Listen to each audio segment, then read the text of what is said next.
Welcome in, everybody, to another week of F Buddies with Mike and Andy. Mike Wendt and Andy Ferg. Of course, the F is for food. We have the food show you deserve. Thank you to our sponsors this week, Gary Girolamo Group of Cross Country Mortgage, Ben Franklin Print Company, Twisted Fate Brewing in Danvers, Anthony's Roast Beef and Pizza in Tewksbury, world famous Cabaret Lounge, Route 1 in Peabody, Nick's Place, Winthrop, Raymond, New Hampshire, Newmarket, New Hampshire, nicksplaceonline.com, and Jamie's Roast Beef in Peabody. Special Sunday night episode, our Halloween episode, and you dressed up. I can't. This is so horrible. It sounds like dog shit too. Oh, is this bad? Talking through rubber is not a good idea at all. That was the most uncomfortable fucking 2 minutes of my entire fucking life. And it fits so well. Oh, yeah, it was perfect. Oh, it was a fucking great fit. Yeah, it was a beautiful fit. Everybody knows about that one. You totally would have got shot in a robbery. Jesus Christ, that sucked. I hate costumes and masks and things of that nature. Well, now that you can actually see, you probably going to want to fix Instagram. You are way cocked over. A little crooked, a little cocky? Little crooked dick there. Yeah, a little crooked. Crooked. Is that better? That's fine. That's fine. Sure, let's go with That's fine for the catch-all. Who gives a fuck? No one's paying attention to us anyways. Also true. Except very everybody. True. Also very true. Nobody watches, right? Yeah, they're watching. Oh, yeah. They're seeing. This is a high dollar fucking operation over here. Fucking A. So it's the Halloween episode, Michael. It is. The reason we're doing it early is because I'm going to speculate on what you're actually doing before you tell me what you're doing. So I want to talk about this. Yeah, sure. So you have a friend. Yeah. Lady friend, yeah. Lady friend who comes to town occasionally. Yeah. And you guys are doing something. Is it Universal or Disney? Technically, we're going to be at both for two different reasons. Okay. So we've done this the past 3 years now, 3 or 4. Sure. It's been 3 years, right? I've been down here. 21. Yeah. 3 years. Yeah. 21 to 24. Yeah. 3 years. So the Universal portion of it is their Halloween Horror Nights. Night Talking Dragon, baby. Their Halloween Horror Nights. They set up 10 different haunted houses. They have different scare zones. It's more adult friendly, if you will. Very violent, very gory. People do kind of get annoyed when you bring a lot of kids there. It's like it's not really. I mean, they try to make it as PG-13 as they can. But I mean, the gore is straight up fucking Terrifier horror type of shit. It's a rough. Oh. There's some good fucking effects that they do in that fucking shit. So that's at Universal. They do real adult shit. That is Universal. Yes, that's Universal. The Disney side of it would be going to blood splatter cleavage. Thank you. The Disney side of it is Epcot does their food and wine festival from, I don't know, some point in July, August through November. So that's what we do on an off day, doing food and wine. So we eat and drink. Eat and drink around Epcot. And then just other shenanigans, restaurants and bars and speakeasies and resort hopping and stuff like that. So it has nothing to do with children. No, absolutely not. Okay, just making sure you're down there doing things on the up and up. We don't want you catching a case. We got a show to do. And no, sir. As we've discussed in the past, I can't do this without you because I don't know how to do it. No, sir. No children are involved. So I hope it took us a couple weeks, but I hope that answers Danny Gillis's question. Why fucking Disney? Why you going to fucking Disney? Like, I have a question for Danny Gillis. Why are you so short? There you go. Why are you 5'10", pal? At best. Why are you 5'10"? At 5'9.5" maybe. And he's not pleased with that. Just it's not walking on your toes, there, guy. It's not ending. He continues. He stays being called short by anybody. They'll talk to him. I can't. It's one of those things. Like I like pulling the cork. I don't want to go to war with them, but I will. We haven't done a good radio war in a while. Yeah, no, they don't want that. Don't want the smoke. They don't want. We get too mean. People get sensitive. You know how it goes. I know. Scooch a little bit to your left, just a cunt. My left. Your left. There you go, right there. Look at me go. There you go. Someone's making a funny joke about my face being scarier than the mask. That's a good one. Didn't see that come at all. Yeah, it was former President Dick Nixon. It wasn't a scary mask. One, two. Find a mirror. Yeah, because I know what you look like, Jimmy. You ugly fuck. Jimmy with an IE. Come on. Yeah, go suck that dick again, Jimmy with an IE. Be more of a woman. Jesus Christ, what a gay fucking name Jimmy with an IE is. Who the fuck chooses IE? You know, and this is literally the truth. His dad saved my life once. Facts. I know this, Jimmy, but that name's fucking gay. I'm sorry, James. I'll call you fucking Jimmy with an IE. Go fucking. You know what? He's a junior. So the guy who saved my life, also Jimmy with an IE. Hilarious. Their grandfather's racist because Jimmy's. Well, it's also that's what I was going to say. It's also spelled here? That way because that's how you spell Jimmy's. What you call your Jimmy? Exactly. I think we've uncovered something here. I call my Jimmy Junior. I think we've uncovered something here, but it is a Halloween episode, and you and I have very different stances on Halloween. I'm sure we cross over on some, but yes, we. Well, do. here's the thing. Here's my thing. I've gotten to the point in my life where I fucking hate it. I am completely out, and I fucking hate Halloween for the first time maybe in my life. Mm-hmm. And I will explain. Go on. As a kid, obviously Halloween's phenomenal. It's the fucking greatest day in the world. You walk around, you cause a ruckus, get some free candy. You turn like 10 or 11, now you're buying fucking fireworks and M80s and baloney to ruin people's lives. Slow it down because we are going to do a whole thing on trick-or-treating a little bit later on. But because it does, there is that transition from fun childhood fun to basically the purge. Yeah, and then like you get to high school, and it's like now the girls are dressing slutty. That's sick. Yeah. We had Halloween parties at school that we'd get fucking wrecked and go to get in trouble. That was fun. Sure. My junior year Halloween party, we were all hammered from a party in the lacrosse field, and we all attended the party and got thrown out, and the football coaches weren't thrilled. Bad stuff happened. Like, living the dream. Then you turn what? Joints out of high school? At the 50-yard line, man. Well, that was the lacrosse field, but yes. Because the 50-yard line was next to the school. The lacrosse field set back a bit. You could do a nice kegger. No one bothers you back there. We used to drag keggers at the fucking lacrosse field. We would drag a kegger a keg of beer to the lacrosse field. Respect. There was no lights. Yeah. We just hang out. And then we'd go to the Halloween party. So again, Halloween in high school is great. Now you're like 18, 19, again, slutty girls. Yeah. College parties, fucking awesome. Right. Now you're 21. Mm-hmm. Salem. Yeah. Fucking phenomenal. Like I'm loving Halloween from the age of 5 until 21, killing it. Sure. Then I end up moving to Salem when I was 23. Mm-hmm. Again, having a blast, going to the same fucking park, walking. Although one Halloween, I got a camera. I used to have an awesome like film camera that I bought on my honeymoon, and some kid stole it from me.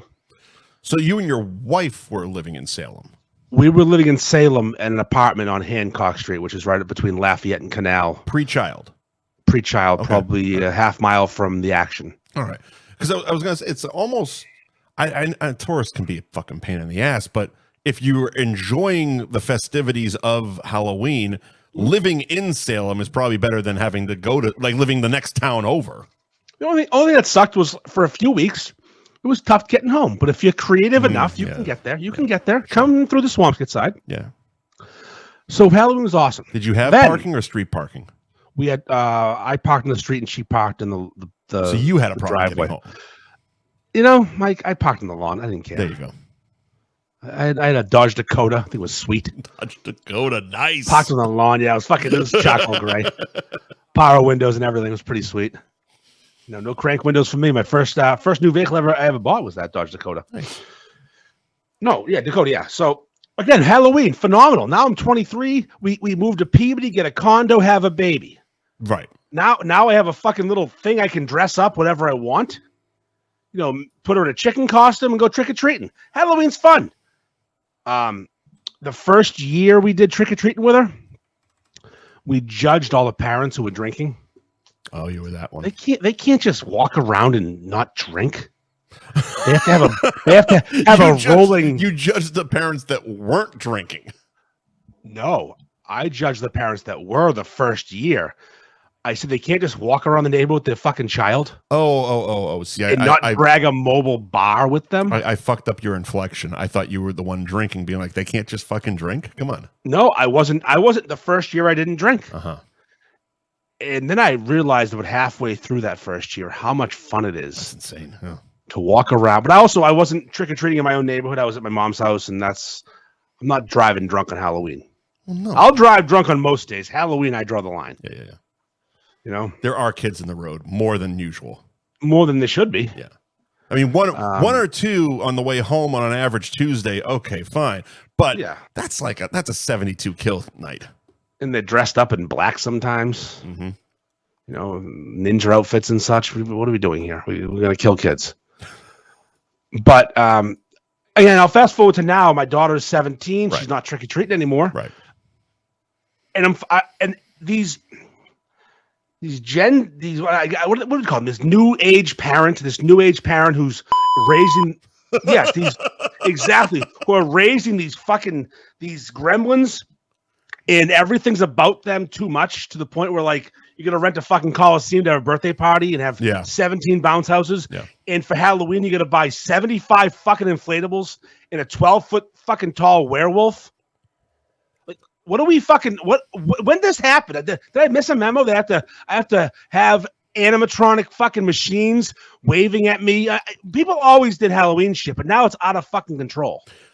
Oh, it's definitely out of control. And I'm officially out. Out. I'm driving home tonight. The fucking inflatable things and the fucking dragons and the Draculas and the huge things and also, Mike, what if they come to life? I mean, if my animatronic bartender comes to life, it'll be the greatest addition to this fucking place that's ever happened. Well, but I'm talking about a 12-foot tall werewolf. Also, he's year round. That motherfucker doesn't have a day off. He's like Lloyd. He fucking lives here. You are what was it? Day of the Dead. De la de Muerta? Yeah, that's Spanish. He's dead. Day of the Dead guy, right? Yeah. I've gotten to this point. I wasn't going to try to pronounce it. Dia de Muerta. That sounds closer. Yeah. I think it's Dia. Yeah. I said Dia de Muerta. Yeah. Well, not Della. The fourth time you said it. Yeah, it takes me a minute to get there. I mean, I'm not no habla, but I tried. Della de Muerte. I fucked her. Oh. Della Reese. Eddie Murphy shot her pinky toe off in Harlem Nights. That's true. That's super underrated movie. It's a great movie. Phenomenal. Super fucking underrated movie. I can't get behind Halloween becoming the big deal that it's becoming. And it's not because of the kids or the holiday. It's the cunt parents who take it too seriously and too far. Well, it's like everything else. Everything's about the fucking gram or some kind of social, like, even if it's not the gram, it's local social soccer mom fucking bullshit. It is. It's that cliquey bullshit that you've got to be one up your neighbor. Well, Jenny did this, so now I gotta do this, and the fucking husband just wants to fucking go to sleep. Just trying to get some ass. Yeah, just trying to get some fucking tail. Trying to make another kid. No, with these fucking. I know you want your murder house, but I'm just sitting here trying to murder some ass. I can't put my finger on what it is, but something has changed. It's gotten way more fucking stupid. And serious. I'm still leaning on the side. It's like everything else. It's fucking social media. You're probably right. Because it's no longer like it used to be a thing. Like we're a very weird age, generationally, because we've seen like every phase of this happen. You know, from no internet at all to internet and then to social media and blah, blah, blah, blah, blah, blah, blah. And now we've gotten to the point where literally everybody's on social fucking media. We jerked off to the Scramble channel. Yeah. That's how old we are. Yep. You were hoping to be able to squint your eyes and make out a nipple. Was that a titty or an elbow? I don't know, but I'm going to jerk off to it. Yeah, I just came. It's a nipple in my brain. That's right. But yeah, so now everybody's on social media, and of course, everyone's hoping to be the next fucking Haktua. But they don't put forth the effort of spitting on the dick. They just think fucking putting a lawn display up is going to do it for them. And I'm not totally That girl put in the work. She deserves her millions. I mean, Pookie is living the life. He's getting his dick spit on a regular basis. Is that okay? Oh yeah, she talks about Pookie a lot. Is that her guy? Yeah, Pookie's a big deal. I don't follow her podcast. No, I follow. I've never watched it, but I do follow it. And she talks about Pookie. Okay, a lot. all right. That's the clips. Also, that makes her so much better that she's spitting on a guy named Pookie's dick.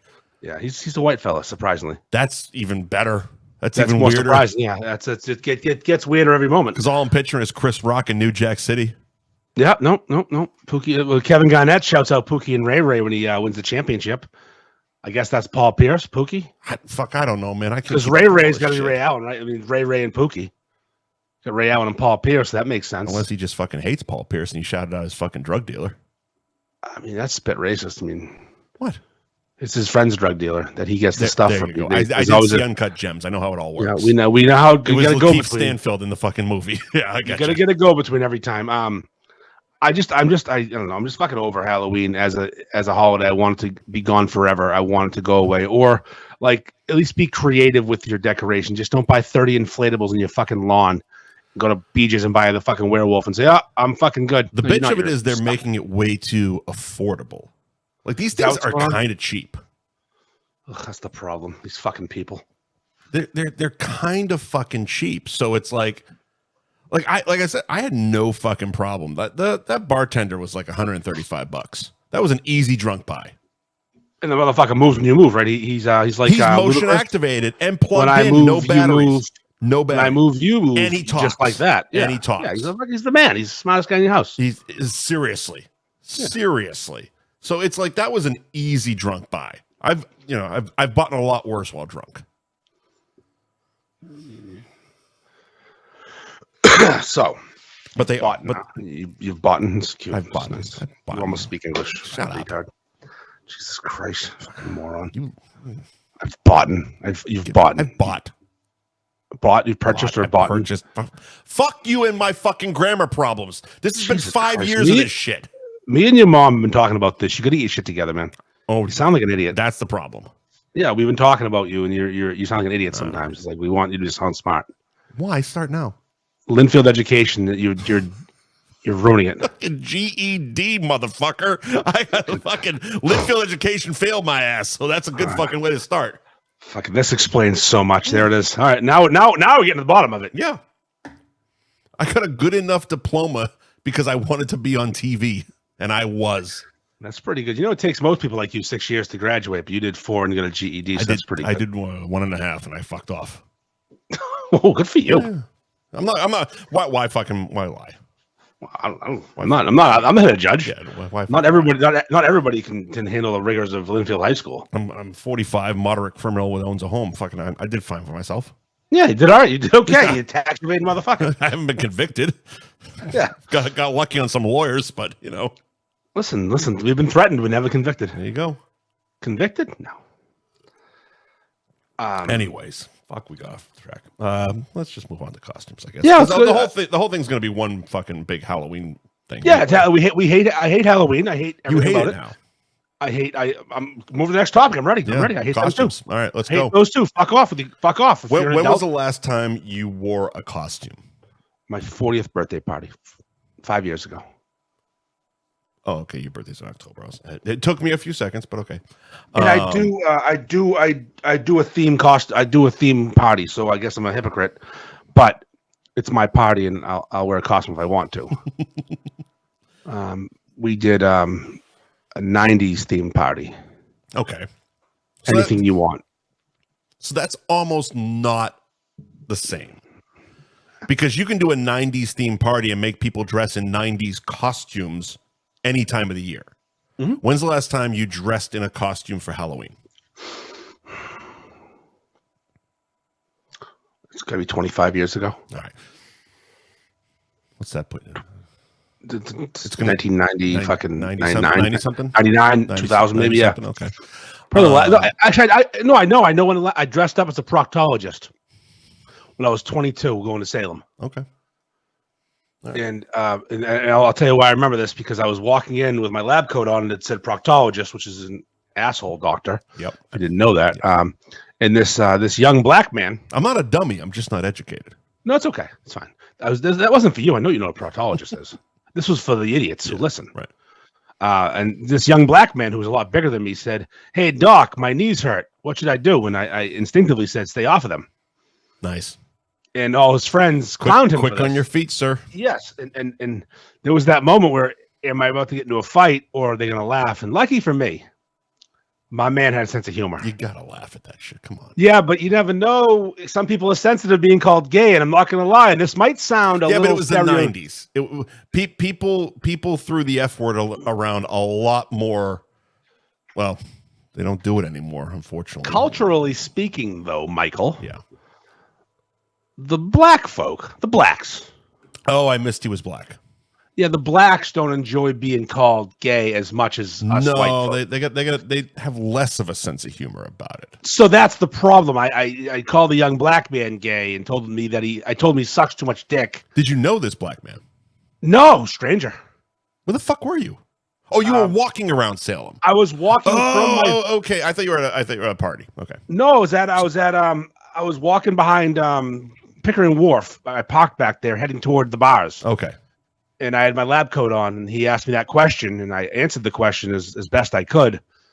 You did. And at that moment, again, it was me and my small friend, my diminutive friend. We were not ready for a beating. Are there days that you are ready to get a beating? I mean, no, but I have better people around me that could maybe fight back better. Yeah. I had no hope. There was 7 of them. Again, and black adds 10% of toughness in my mind. Yep. I mean, 7 black guys and me and my nerd little fucking geek twink friend Ryan, dressed as dog. We're walking victims. I believe. And you sent me a video. I had seen it already, but the Bills fan there. And I'm thinking to myself, you know what? I bet, and this is such a fucking nerd thing to know, but it was in a South Park episode I watched 2 nights ago. World of Warcraft, I'm pretty sure they invented intimidating shout based on black people. Yeah, cool. Yeah, the black people could scare us very easily. And that's what he was trying to do in that video. Yes. Well, he didn't know he was yelling. If you don't know what Mike's talking about, there's a video that's gone viral where a smallish Mexican fella is on the step below a very tall black man who's aggressive, and they're arguing about something to do with football. Tennessee Titans versus the Bills. They're at the football game. Yes, and the black guy is really aggressive, and the Mexican fella looks like he might want to throw a punch, but realizes quickly he shouldn't. And his friend walks him away, and the point of the video is the Mexican dude is laughing as he walks away. And based on some internet research some people did, yep, the Mexican fella is 14-0 in his professional boxing career. See, I didn't know that part. I watched the video, I watched his reaction, and I said to myself, this guy knows without a shadow of a doubt he could kill a man with his hands. Definitely that man. He's a professional boxer. And he's a professional fucking boxer. Of course he is. He's 7-0 with 7. I'm sorry, 14-0 with 7 knockouts. I saw his highlight film. Kid throws hammers.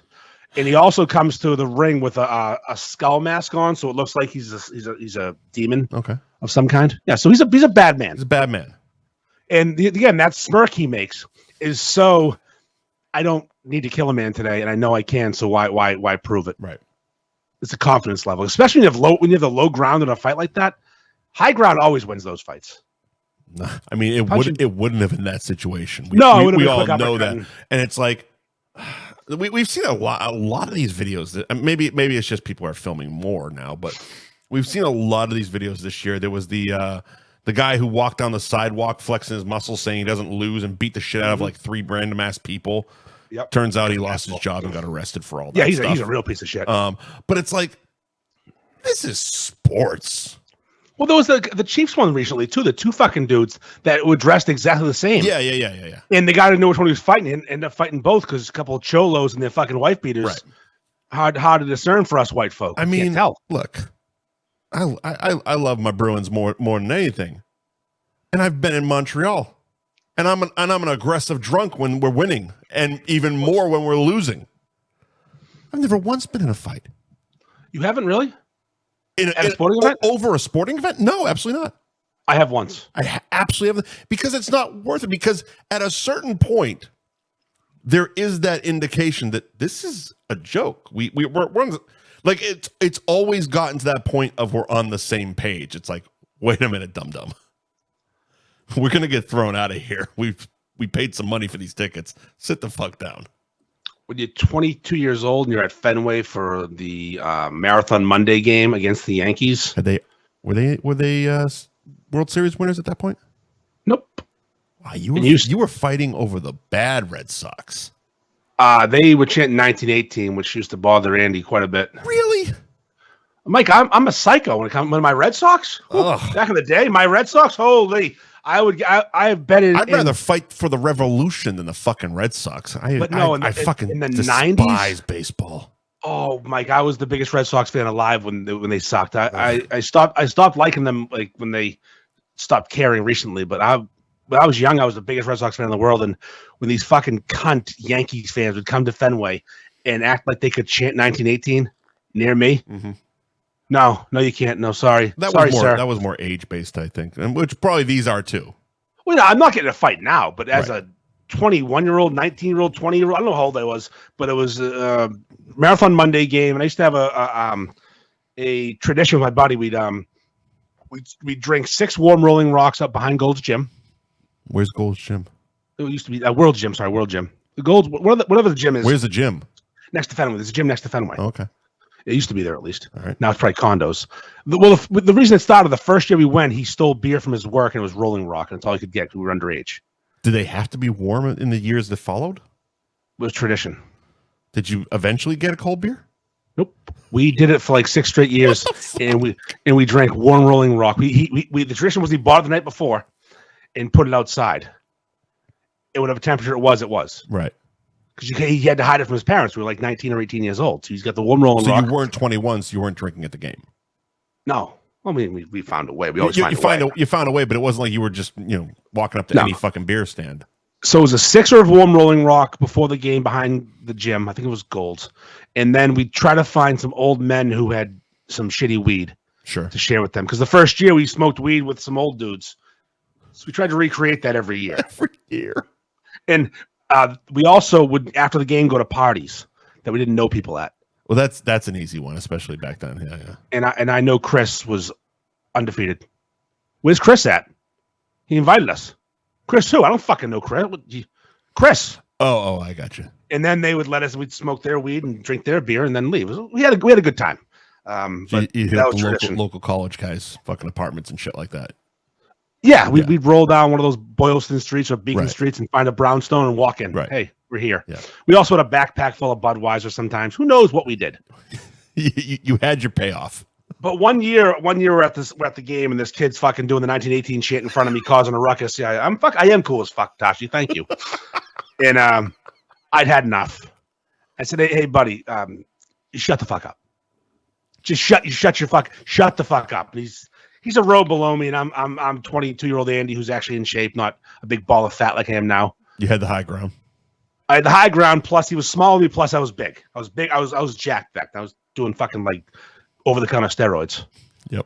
I also had that attitude that a man who does over-the-counter. I was doing gas station steroids. You were a slightly smaller Latimer, basically. Androstenedione, which is now a banned substance I was buying from a gas station. Yes, Andro. Same shit McGuire was taking that you got caught with. I'm popping Andro like it's Pez, and I'm fucking benching 315. That was the best period of baseball. Fucking $10 bleacher seats, and you could fucking smoke. Yeah. So this kid got chastised with me. I told him to shut the fuck up, and I'm like, hey, buddy, don't. $10 and a pack of Marlboro Reds. I got myself a Red Sox game. I was skipping school. He threw one of those like two-handed, half a jab chest punches, and I just shoved him as hard as I could over 3 rows. And then he came back up. My buddy hit him. It was a fucking good time. We didn't even get thrown out. See that? Okay, there you go. Well, tossing guys over fucking rows. See you later. And it was you were 22, so no, you were 1918. This 1918 is the chant. No, you were like 18 or 19 years old. It was during, we went like 5 years in a row and they're all mixed together in my mind, but it was during that period of time. So it was the late 90s, at best 2002. Yes. Yeah, at the latest 2002, that's when we stopped. Yeah. Yeah, it was a good time though. That was the best. They day of the weren't fucking tossing year. anybody out at that fucking point. You could burn the place to the ground. They'd be like, okay, well, as long as we got people in the stands. I did get tossed out once. Well, let me rephrase. My buddy got tossed out once because me and him went up to the one of the boxes that like the rich people sit in. I did that. And we flicked pennies off the. Didn't do that. We threw pennies at people. A lot of we had a lot of pennies for some reason. We were flicking them off the balcony and hitting people. Mine was maybe less than 10 years ago. Got standing room seats.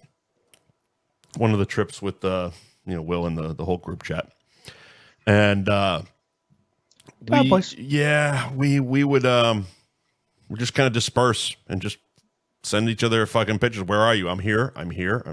And eventually try to converge, but never actually find ourselves. But yeah, one of the times I'm wandering around and I walked past the luxury boxes and one of the door was open. I walked in, just kind of sitting there drinking my beer. I'd give myself realistically 10 to 15 minutes and somebody walks in and goes, "What are you doing in here?" I go, "Watching the game, pal." What are you doing here? He goes, "Where's your ticket?" I go, "I don't know." He goes, "Get the fuck out of here." I'm like, "Yeah, all right, I'll see you later." It's funny though. We were flicking these pennies off, me and my buddy Jay. It's not worth fighting because it's like because you just keep wandering and moving on to the next one. So the security's coming. And Jay at the time. Jay was a really big fella, hard to miss. Yeah. And I was not as big as I am now. So Jay's lost weight and I found it. So now we're closer in size. But back then, he was way bigger and I was way smaller. And my head was smaller. Again, point of this is I could hide, he couldn't. So it was scurrying, and I did the walk fast real quick and then bang a hard right and turn around and start talking to random people. Yep. And he got pinched and thrown out and banned for life. Firing pennies at people? It's a lot of pennies. It wasn't 2 pennies. I think we probably spent $10 on fucking. He had a roll. we were flicking them off the Why the fuck did you have so many goddamn pennies? It was the fucking 2000 man. You carried change sometimes. Maybe one was maybe a quarter or two fell. I don't know, but it was a good time. Oh, for Christ's sakes! The rest of that night's a different story for a different day because that night got wild. All right. So the last time you actually wore a Halloween costume was, would you say it was like probably 2001? I'd say in that same era. Yeah. What was the last time you wore roller skates? Actually, no. This is bad for me because I'm gonna tell you why. When I was a kid, I was a roller skating motherfucker. Oh, no problem. And then I was a roller blader. Yep. And let me rephrase. Hold on. I was an aggressive inline skater. Oh, fuck off. Get fucked. But when you have a child, there are sometimes roller palace birthday parties, and I would lace them up for that, but never for a social media purpose. When's the last time you wore roller skates? 6 years ago. Really? You were doing roller palace birthdays? Okay, she's 17. Yeah. Listen, I enjoy being on skates, man. Fuck yeah, I live the can't, life. I can't do the roller ones anymore. Vert? You kidding me? I'll strap my blades on right now and teach you a lesson. You probably would. I'll get gout afterwards because they don't fit right. The bitch, like, I can still do ice skating. I've learned that, not the hard way because I didn't fucking ice fall skating down. last year. I can fucking do ice skating. That's like riding a bike. I can't see myself putting roller skates on and not just eating shit completely. The roller skates are different than roller blades. Roller skates are harder. 100%. 100%. But you put me on wheels, I'm fucking ready to go. I'm the wrong person to talk about this. But I know where you're going with this, though. Yeah. I would never put them on and go to Walmart. I would never put them on at 45 years old. Period. I definitely wouldn't put them on and try to entertain a room of senior citizens. What we're talking about is, I'm going to go ahead and say it. Please do. The fucking North Shore fucking Guido and Stevie snacks. They dressed up like, I don't know, fucking, what were they? Beetlejuice and a banana on roller skates. Gay Beetlejuice, and they went to Maja and did a comedy show or something. What are we doing? I don't know. If you aren't funny as a person, your costume's not going to help you. Right. If you don't like this show, great, don't like it. That mask didn't make me funnier. No. It made me look like a fucking idiot. Yep. Grow up. Grow up. Here's the other thing. And this I've I've felt forever. If you're hosting whatever the fuck you're hosting, because I did it this past week. You're a host. You don't. It's okay. It goes back to PCU. You don't wear the shirt of the band you're going to see. Exactly. So if you're hosting a Halloween costume contest, which again I did at Johnny Brown's days ago. What the fuck is today? Today's Sunday, so it was fucking Friday night. Do we have video of this, by the way? Do we have video of this? Huh? No, not yet. I haven't. I got to talk to him, see if they. I know someone was probably filming it. The fucking week has been a blur, and I'm just trying to keep my ducks in a row. Again, we're doing a podcast on Sunday night. For fuck's sake, it's true. I'm just trying to get to my fucking vacation. I need a vacation from my vacation. But yeah, so it's like if you're hosting these things, you want to stand out in a different way, and the different way you stand out is being more subtle. I'm explaining it terribly, but it's more of a mental thing. It's like I'm not going to show up to a costume contest and I'm hosting dressed in a fucking costume. I'm not. You don't want to win. I'm not. You don't want to win the contest. I'm not entering it. Wear a fucking pumpkin Hawaiian shirt. Be fine. It's fine. That's exactly what. Well, it wasn't a pumpkin, but it had like fucking horror movie people on it. It was like Freddie and Jason and Scream guy on the fucking shirt. Exact. And I had our new T-shirt on there as well. What's his name? Scream guy. Ghostface. Yeah, Ghostface. Yeah, thank you. Yeah, and I threw our new T-shirt on underneath. Yeah. Fucking phenomenal. Simple marketing. Yeah. You also you again. You're not in the contest. I'm not in the contest. You're hosting it. Yeah. Be better than the contestants. That's the bottom line. Yeah. You don't. It's an adult, one of those things. It's weird because the attitude has to be that you're, for lack of a better term, better than that, even though you're not. But it's like you have to be separated from it. Pretend you're better. Yeah, it's a gimmick. It's a fucking it's a fucking gimmick. Yes, act like you've been there before. I don't go to the Cabaret live show in a G-string. Right. I wear clothes. I'm different. Yes. So it sets me apart from the ladies. Yes. I would say my body, but we've been to the Cabaret. We know some of them women are thicker than a Snicker. And that's all right.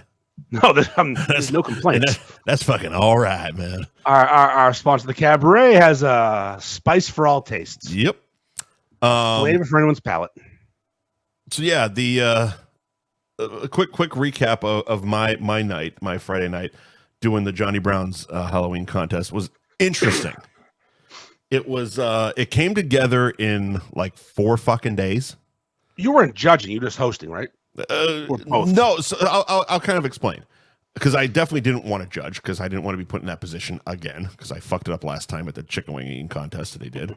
I awarded the big tits the money and moved on. Well, yeah, that's the money goes, big tits. But I was also I got ADD and I fucking lost it.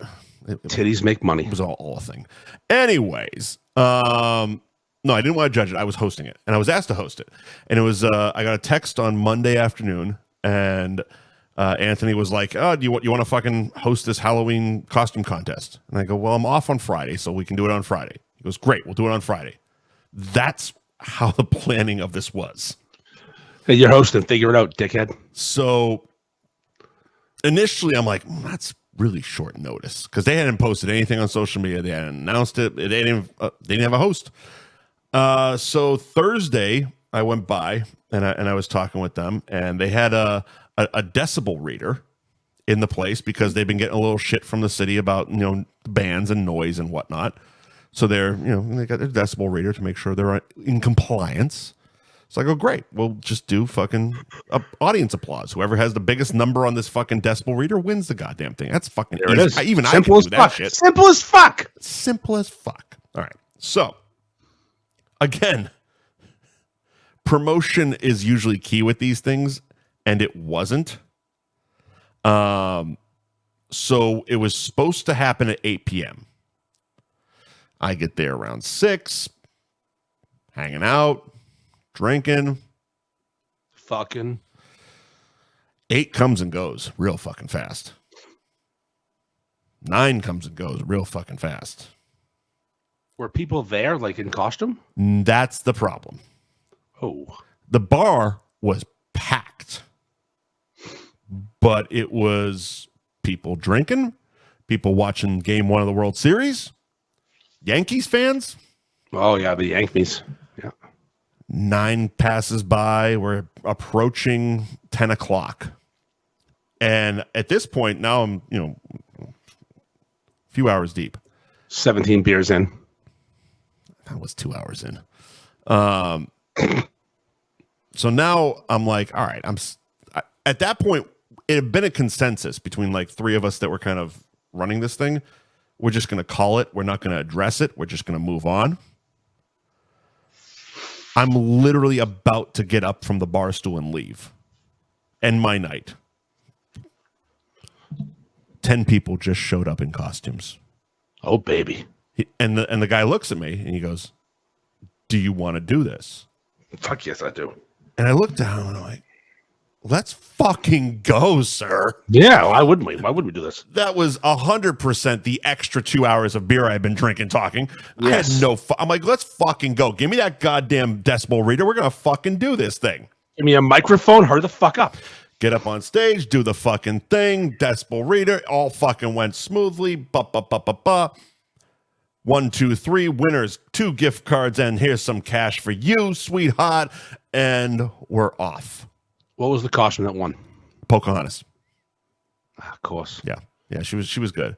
It was funny because there was 2 girls that were visibly younger, let's say, and hotter.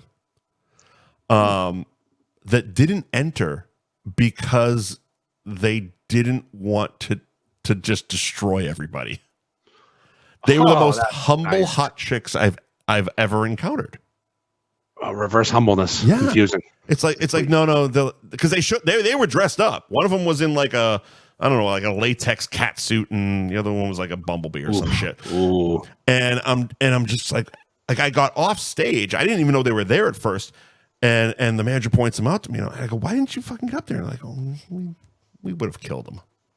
I'm like, yeah. You guys got a bunch of fucking sea hags up there.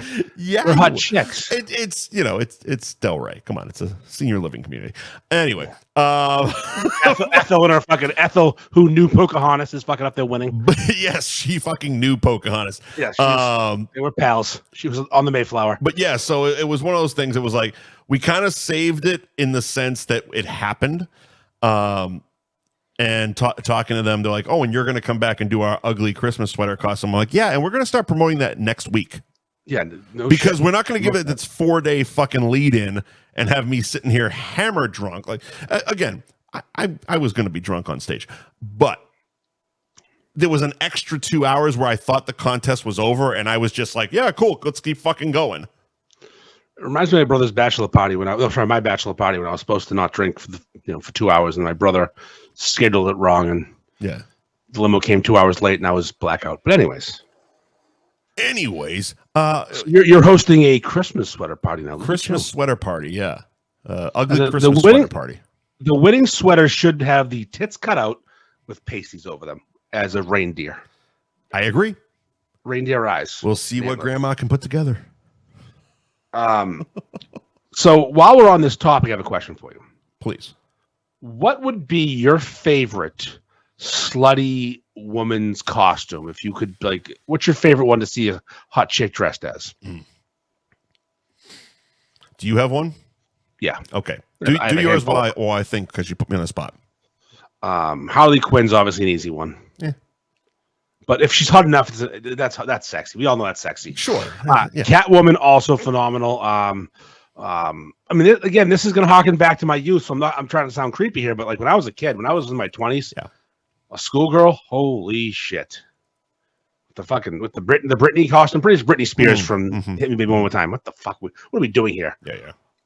I'm not down with like the Bride of Frankenstein and the gore. Just fucking be sexy. Just be hot. Be a nurse. Be a sexy nurse. A sexy for anything sexy. I'm in. See, I'm okay if they can meld the two. Again, I've been going to this. They have instead of blood coming out. Yeah, exactly. I've been going to this Halloween Horror Nights for a few years now, and like I said, it's not Disney, So it's, there's some of them that's like, oh, okay. Okay. You can get it. Oh, I mean, most that dress like sluts can get it. Yeah. But it's that mixing. So there was one I saw the other day. It was like a zombie cheerleader, but she did the fucking zombie gore really fucking good. And then it was like from the neck down, it's just fucking tits and ass. Yeah, exactly. So it's like if you can mix the two of them, it's like well done. That kind of thing. That's true. That's true. Melding the two. Okay. Yeah. I did enjoy this. Because it's easy to just buy a fucking a cheerleader outfit off of fucking Temu or whatever, but it's you put forth the effort. So it's funny. Speaking of that exact thing, my 40th birthday again was a 90s costume party, and you could do whatever you wanted. Sure. There was people that came as Duff Beerman. People that came. One girl went and found her old high school cheerleading uniform from my high school. Yeah. Because she went to high school with me. Sure. And she wore her hockey cheerleading uniform. She was supposed to with one with her friend. They were going to do a dual thing, but her friend. Check it out. Yeah, that's what we'll say. Ate too much chicken. Yep. Again, not fat. But, I love chicken. Wasn't high school. Wasn't at her high school weight. It didn't exactly fit the perfect way. So she came dressed as a grunge girl. There was some anger. Good alternative. Some anger. Just a Nirvana t-shirt. Some anger. Yeah. You know what I dressed as though? What's that? Shock G. Do you have the big black nose? Yep. Nice. It's a white nose. He's black, and I actually performed the song live. Well, no. He's black, but he has a blacker than his own skin tone nose. Sometimes it's white though. I've never seen it white. No, it varies. I had the coonskin cap. I had the pimp outfit. So what did you do? Did you do a white nose or a black nose? I did a white one. That's what I could find. But I did blackface. I give you a B plus. Well, no, you would give me an A plus if you saw my performance. You've posted this picture, I feel. I posted or the video. The video exists. I did. As we were talking, I'm like, wait a minute, this has come up. I think it was a nonsense that this came up, and you reshared it. A spot on 6-minute rendition of Humpty Dance. I know every word of Humpty Dance. Lip syncing? No. My man. I mean, the song was playing, but I was over it. But you were doing it. Yeah. At first, I limped to the side like my legs was broken, shaking and twitching, kind of like I was smoking. I did every fucking word, no lines, no karaoke, and I nailed it. I put someone filmed. Many people filmed it, and someone's like, "I got that on film." Like, sweet, send it to me. Like, I don't question any part of that. I'm using this blackmail. Like, oh, please post, please feel free, share to the world. Post it, and can you please airdrop it to me now? You don't realize how long that song is, though. It's a 6-minute song. That's always tough when it's like. I didn't know how long that song was. I'm like, this is never gonna end. I'm just on display right now. The worst songs to do like karaoke or something are always the ones you think you know, but you don't really know. Rapper's Delight is definitely one of those. Yeah, you don't know that whole song. It's 47 minutes long, and 9 people need to fucking do it. Yep. There was a guy years and years ago when I was doing karaoke, fucking he would do Rapper's Delight, and it's like, oh, this is like a piss break, and we can get 2 rounds of beer in. Oh yeah. Fucking so long. My man Mike sang this song. We all the hip, the dip, my daddy's lip, sucking dick is my all different words like that. Change the words around. Of course you do. All right. So speaking of a second daddy's lips and his dicks, Gary Girolamo Group. Yeah, he's pretty good. Cross Country Mortgage. I'm gonna let you do it while I go take a piss. Yeah. So the Gary Girolamo Group of Cross Country Mortgage at Buy and Refi on Instagram. This is like the weird season of real estate because people have already probably sold their house if they were aggressive in selling their house. But right now, there's people desperate to sell because they're stuck in the market in fucking October, and you don't want to be on the market in November, December when it starts getting stick season and fucking winter season. So right now, there are bargains to be had. You can find a house for cheaper than you could in, say, July or June right now. Rates are coming down because of the fucking election, because these slimy motherfuckers, they always manipulate us. So here you go. You go to Buy and Refi. You contact Gary and the boys. You get a free rate quote, and you go buy the fucking house of your dreams. We've been over this 1,000 times. Buy a house. They're not making more, and the price isn't coming down. Like, they're not going to make more land. They're not getting any cheaper. It goes up every year. The longer you wait, the less likely you are to own a house ever. That is just a fact. I waited to buy my first property, and it cost me some fucking money. I'll tell you a quick story. My brother bought a house for $130,000. He sold it 2 years later for $330,000. He put a lot of work into it, but not $200,000. In other words, buy the fucking house today. Find the house, buy the house. Get out of your fucking parents' basement, you fucking loser. Get out of these. Stop squatting at your parents' house, wherever you're fucking squatting. Pay them more. Buy the fucking house with Gary. Buy and refi on Instagram. Mike, I'm yelling at the people to buy a fucking house and stop squatting. Jesus Live Christ. at their parents' house. Fucking grow up. Grow up and buy something, you fucking pussy. Fucking grow up. Buy and mommy, refi. Still in mommy's fucking basement or daddy's fucking upstairs or your girlfriend's fucking house because she's got something because you're a fucking... Grow up. I can't afford you. Get a better fucking job. Yeah, get a better job and get another one. When I was in This college, is America. If you can't make enough money, you're a fucking douchebag. Figure it out. You shouldn't have free time if you rent or live at home. Right. No free time. Free time's gone. Right. Fuck off. Buy it. Get the fuck out of your house. Stop fucking blowing people unless you make money doing that. I mean, seriously, start a fucking OnlyFans. I'm going to start a milk chugging OnlyFans. I made a sexy video earlier today. There's a broad who's been on it for what, 3 fucking years, 6 fucking years, something like that. And she's like, I'm thinking about retiring. She makes, what was it, $300,000 a month. And she's netting. She's made 64 million in her career. 64 in her career. Career. Fucking banging her clam on a fucking webcam. Literally, we do this every week. We don't make 60-something million. I'm taking my tits out next week. We're gonna start this. Seriously, when do we start hanging dong? We gotta hang brain. Fucking brain. No, the dong's played out. We got to show him the goat. I watched Waiting last night. We're gonna dump our balls out at all times. Oh, it's so veiny. The fucking bat wing. Oh, the goat is the greatest. Wing. Waiting is such a great movie. It's so good. It's so it's one of those movies you know. It's so of the time and accurate. Mm-hmm. There's so like the F word and retard is said a lot. Yep. Both of those two are said a lot in that movie. It's like, oh, this was a product of that like early 2000s fucking generation. Yep. The good old days. The good old days where people were so goddamn sensitive. Anyway. All right, do an ad in the bathroom. Right. We're going to lose Instagram too. I'll fix it when I get back. That's fine. Ben Franklin Print Company.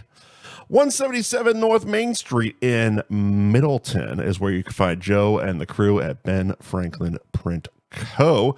They're closed on the weekends, Saturday and Sunday. Open at 9 a.m. the rest of the week, and you can find them online, benfranklinprintco.com, where you can hit the get a quote. You can figure out what you want, whether it's t-shirts, if you want something wrapped, be it a truck, a boat, a fucking coffin, or if you want signs. Joe and the Ben Franklin Print Co. do it all. As well, you can find them on Instagram at benfranklin_printco. And of course, if you mention F Buddies, you get 10% off your next order, kid. Joe is quite frankly simply the best. I don't say it because he's our sponsor. I say it because his fucking quality stands up above all else.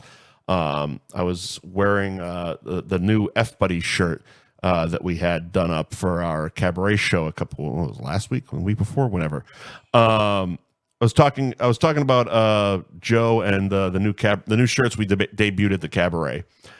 The 6 shirts, they're awesome. And basically just the fact that the quality of Joe's shirts are like, they're ridiculous. They're fucking ridiculous. This is our new t-shirt logo here. I'm putting it up on the video. But it's like I'm a novelty t-shirt whore. I'm literally wearing one right now. And this is like, I would say I'd give it 1.3% of the quality of Joe's fucking shirts. I'm also wearing a different beefing shirt. I have the co-ed naked shirt on. You do. It's garbage. Yeah. It's the screen printing is garbage. Yeah. They do a shit job. The back is. I can feel the back. I don't like it. There's part of me that's like, iron on. Is this motherfucker iron on? Yeah, it's what I'm wearing is iron on, definitely. Yeah, exactly. This one I'm not sure it is, but different. It's different quality. And Joe's shirts, they just fucking hold up. It is what it is. You're getting the best quality. I've yet to see. It's not even close. I've yet to see a better shirt. There was people that commented on it at the Johnny Brown's party where they were like, "That's a really nice fucking shirt." I go, "Yeah, your shirts suck. I gave you one of their shirts." Yeah, it's like, come on, man. Terrible. It's like get on the fucking ball and mention F Buddies and 10% off. We should talk about what Joe's doing right now, also charity wise. Mm-hmm. He printed out the Defend Ducky shirts, which are hitting the streets right now. Yeah, for the poor guy in Danvers who got the shit beat out of him. Yeah, and they're all. I think it ends tonight. The whole deal ends tonight. If you don't buy by tonight, you can't have one. As of yesterday, I think he had sold 399 units. Jesus Christ, that's a lot.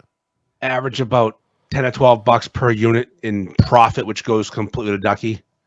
I saw it was a lot of thousands. And I'm in a group chat with everyone who has done something. Right. Dave from Twisted Fate, Dave, Joanna from Johnny's. Mo, yeah. Mo didn't get put in the chat, but yes, Mo did. That's a whole nother disaster. He did. He did. God bless him. He put forth the effort. Yes, he did. And I had to fix it for him because there was a fucking fuck up and a half. Yeah, but that's par for the course. Yeah. I had to rescue the charitable move by Mo. But you know what? Mo's head was the right place. His head was in the right place. It just they did too much. But anyways, I delivered the beer and got the money and got all is fine.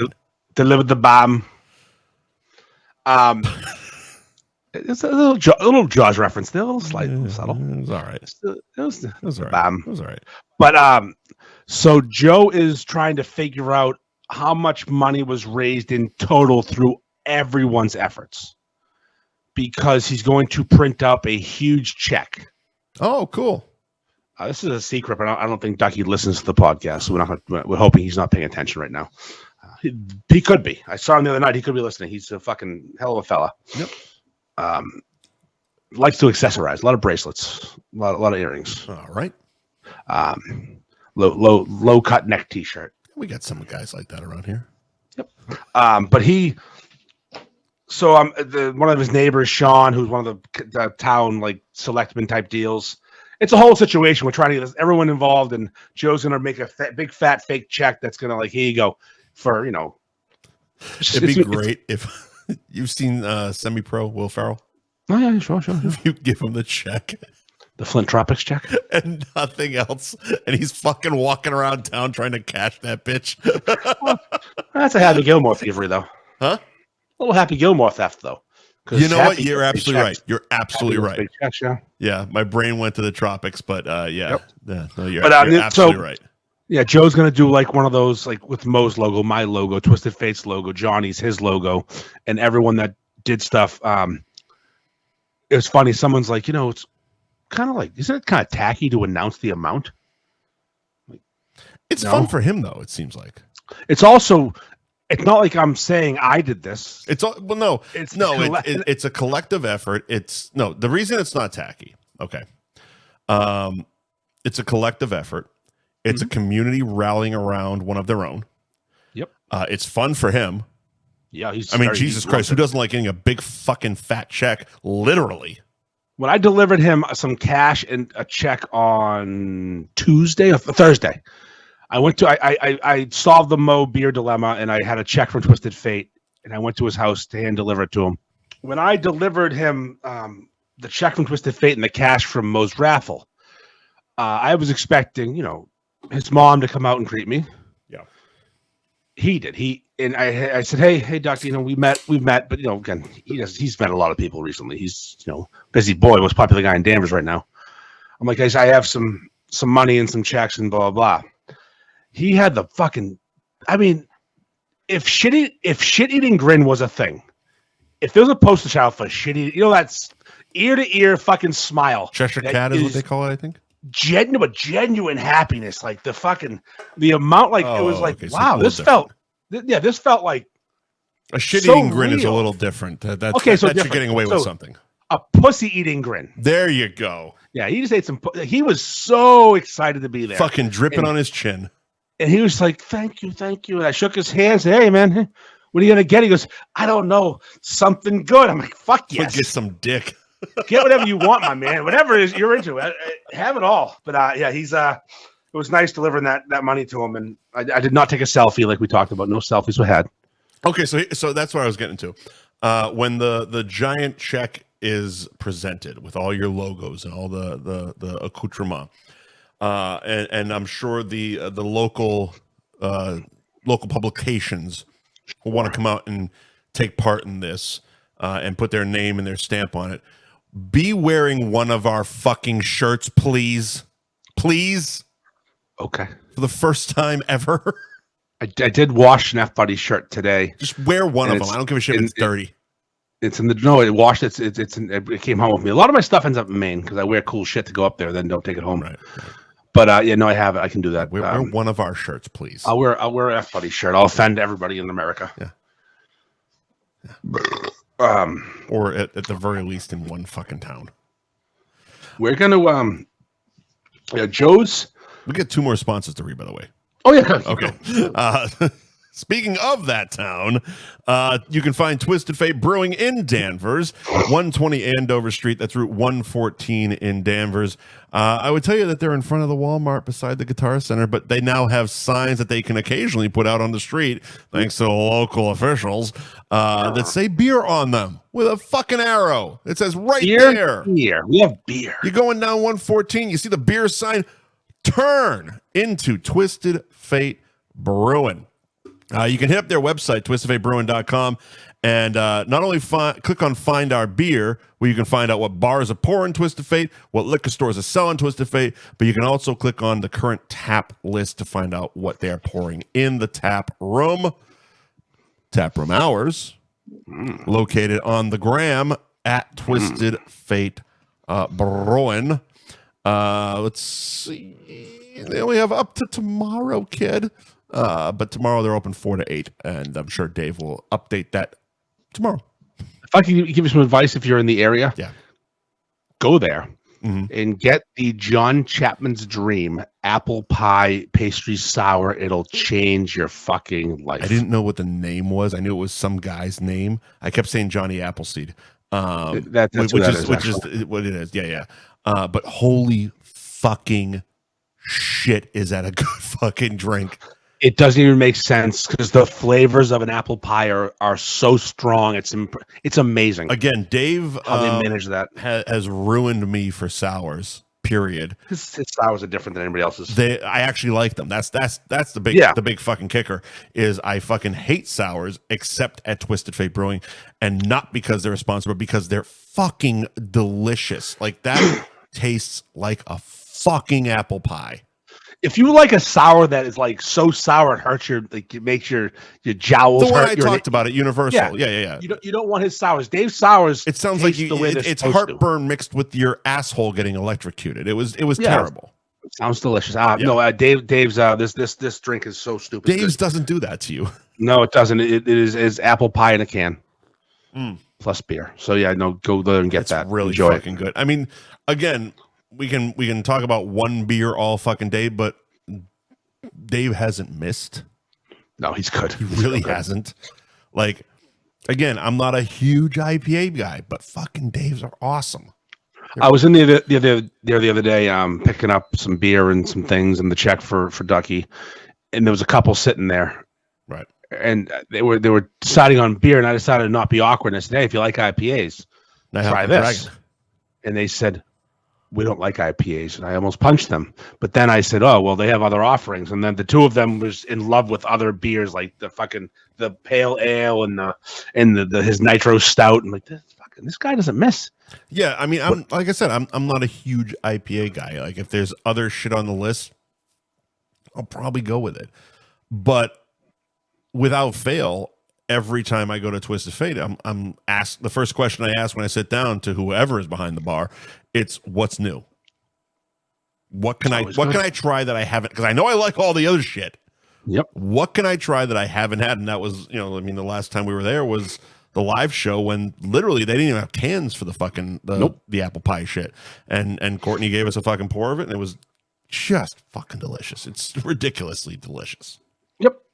I'm thinking almost ironically, but like anti-ironically, that when eventually we get around to actually making an F Buddies beer, it's going to be a sour.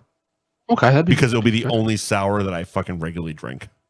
Friend of the show, Mike Sullivan, did mention that Dave has plans of many more. I saw fall themed beers. Yeah. I saw his comment. I didn't want to get too deep into it because I don't know what Dave has planned, and I don't want to. Neither do I. Speak But Mike out Sullivan of turn. But I also know Mike's a big sour guy. He's also a big Twisted Fate guy. Big Dave guy, yeah, as we all are. Cool, of course. You're not a big Dave guy. You're a fucking asshole. You're a fucking asshole. If you don't like Dave Panette, you're a fucking asshole. I'm on record as saying that right now. There you go. There you go. If you don't like Dave, you're a fucking asshole. Moving on. Move on. Let's move on. Anthony's Roast Beef and Pizza in Tewksbury, 1921 Main Street in Tewksbury. You can find them at anthonystewksbury.com is the website where you can order online, buy some gift cards, join their loyalty rewards program, and hit up the gram. Ooh, they got themselves a little blue check mark now. Verified. ARB Tewksbury. Come on. Third longest running sponsor, and you threw that out. Come on. Nice blue check mark, dick. But what they've actually been doing on the gram for at least the past week, maybe 2 weeks now, is throwing up these daily specials. They're fantastic. They've been adding more shit to the menu. Of course, your Devil's Three-Way there. Yeah. What are you scrounging around for? I'm just fixing my fucking mic, man. Just keep talking. Making a lot of noise over there. Making a lot of noise. Jiggly. Well done, sir. But yeah, the Devil's Three-Way is your deal. But also the Marky Mark is kind of a twist on that as well. At least it has the same sauce that they use. Yeah. He took the Devil's Three-Way sauce and the jalapeno threw them on a cheesesteak. Yeah, it looks really good. If that place was anywhere near me, I would be fatter than I am right now. And I'm fucking fat. They're again, as far as food places go, restaurants go, they have one of the most, and I'm assuming it's homegrown. I'm assuming they do it themselves. Yeah, I think Adam social media. Yeah. Their fucking social media is ridiculous. Based on my interaction with Adam, he's a clever motherfucker. Their photos, their reels, again, these daily specials that they're throwing out there, they're fantastic. Anthony's Roast Beef and Pizza, 1921 Main Street in Tewksbury, and you can find them on Instagram, verified ARB Tewksbury. It's $14.99 a month. They've lowered the price. Word. Someone told me recently. All right, moving on. I believe the word was, "Why the fuck you verified?" Well, it's only this much, and I can get a hold of Facebook faster. It's so dumb. I think I actually. You know what? I did see that was in the comments, and I did see that. Sure was. Yep, yeah. Yep. Amanda. Yeah. Oh, okay. Yeah. Yeah, girl. Yeah. We have a few friends that are verified. It's just like, what the fuck are you doing? We're all gonna be verified soon, Mike. It's coming. It's all coming. I mean, we live on the grid. I'm not gonna pay to be there. We're all gonna be verified soon. I guarantee it. I'm OG verified. I still don't pay for that bitch. On Facebook you are, but on Instagram we're all gonna be paying soon. I'm sure we are. That's pardon me. Honestly, it's one of those things like my food page. I haven't posted in I think almost 3 months now. Like actively posted. Like I'll throw a few things up there, like mostly reels or whatever the fuck I'm doing, and it's usually driving for the podcast. But I haven't actively been posting in about 3 months. It's refreshing, and if they start charging, I think I'm out. Well, yeah, you can delete that page tomorrow. I'm fucking out, sir. It's weird. No, the next step is they're gonna start keeping people who aren't verified lower in the feed. Oh, fuck you! I'm just telling. As the Asian guy with the shotgun said in RoboCop, "Fuck you." Yes, that's what they're gonna do. We all know it. All right, let's move on. What we got? Top 5 scary movies was the topic. Yes. I believe we're going to expand on that a little bit. Well, I have a top 5, but you apparently have something else. Kind of, sort of. So it was, I mean, we originally were going to do top 5 horror movies, which is just too fucking easy. You're gonna, it's kind of the same thing as last week where we did the horror killers, which became fucking, it's like, okay, Michael Myers, Jason, Frank, we had a lot of overlap. And this week would have just been a repeat of that week. But you kind of put a wrinkle in it saying movies that scare you, not just scary movies, but movies that actually fucking scare you. Had an effect on you. Yes. And I don't really have a top 5. I mean, technically there's a few in a series that could round out a 5 list if I needed to do it. But let's talk it out. Let's talk it out. Right. So why do the list? You can just talk it out. Sure. Sure. Well, let's go. I mean, we're not going to do a real list, or unless you have 5. Yeah. All right, you go ahead. So you start then, pal. No. I'm confused. Like, what do you?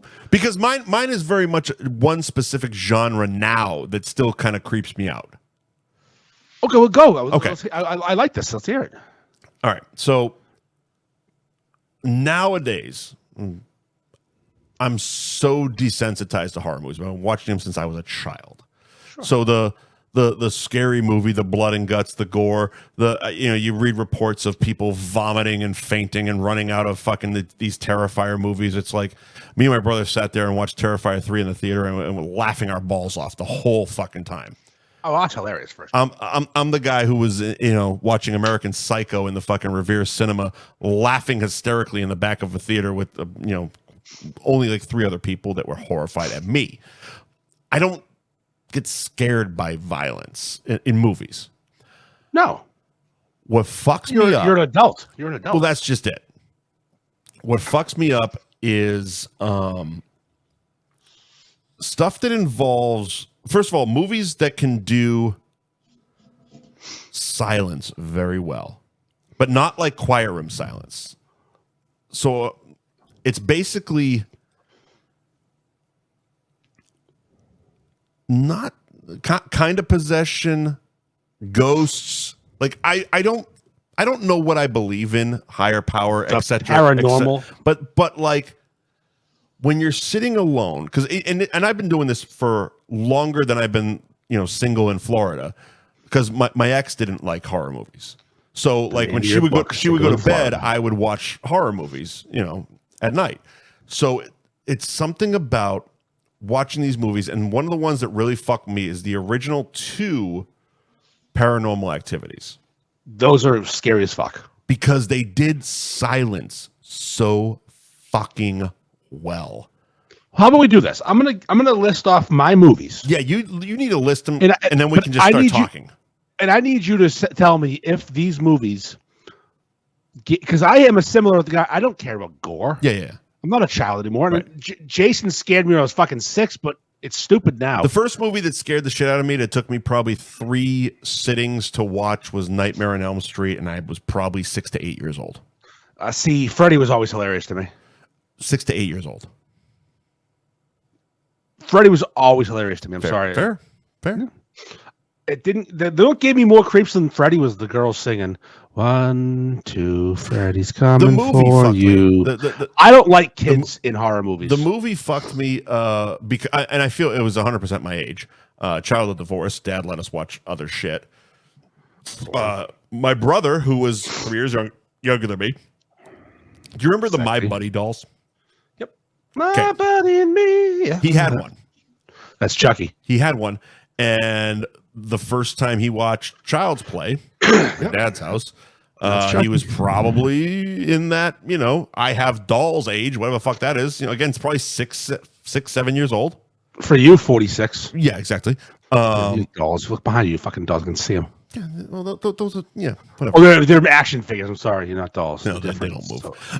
So different. But they're just figures. We came home from his place. Like, he dropped us off at Mom's, and my brother had the My Buddy doll sitting in his fucking bed. My buddy, and we had just watched Child's Play. He had just gotten freaked the fuck out, ran into his room, grabbed my buddy by the hair, hurled it down to the basement steps, and at the bottom of the steps it sat, and my brother didn't enter the basement for like a week and a half. First of all, that's the worst place to send it because it's going to regroup and come back up. He just wanted it out of his bed. He wanted to go to bed. He had a night. He had watched Chucky for the first time. So here's my list. We'll go one by one. This is my top 5 in no particular order. Sure.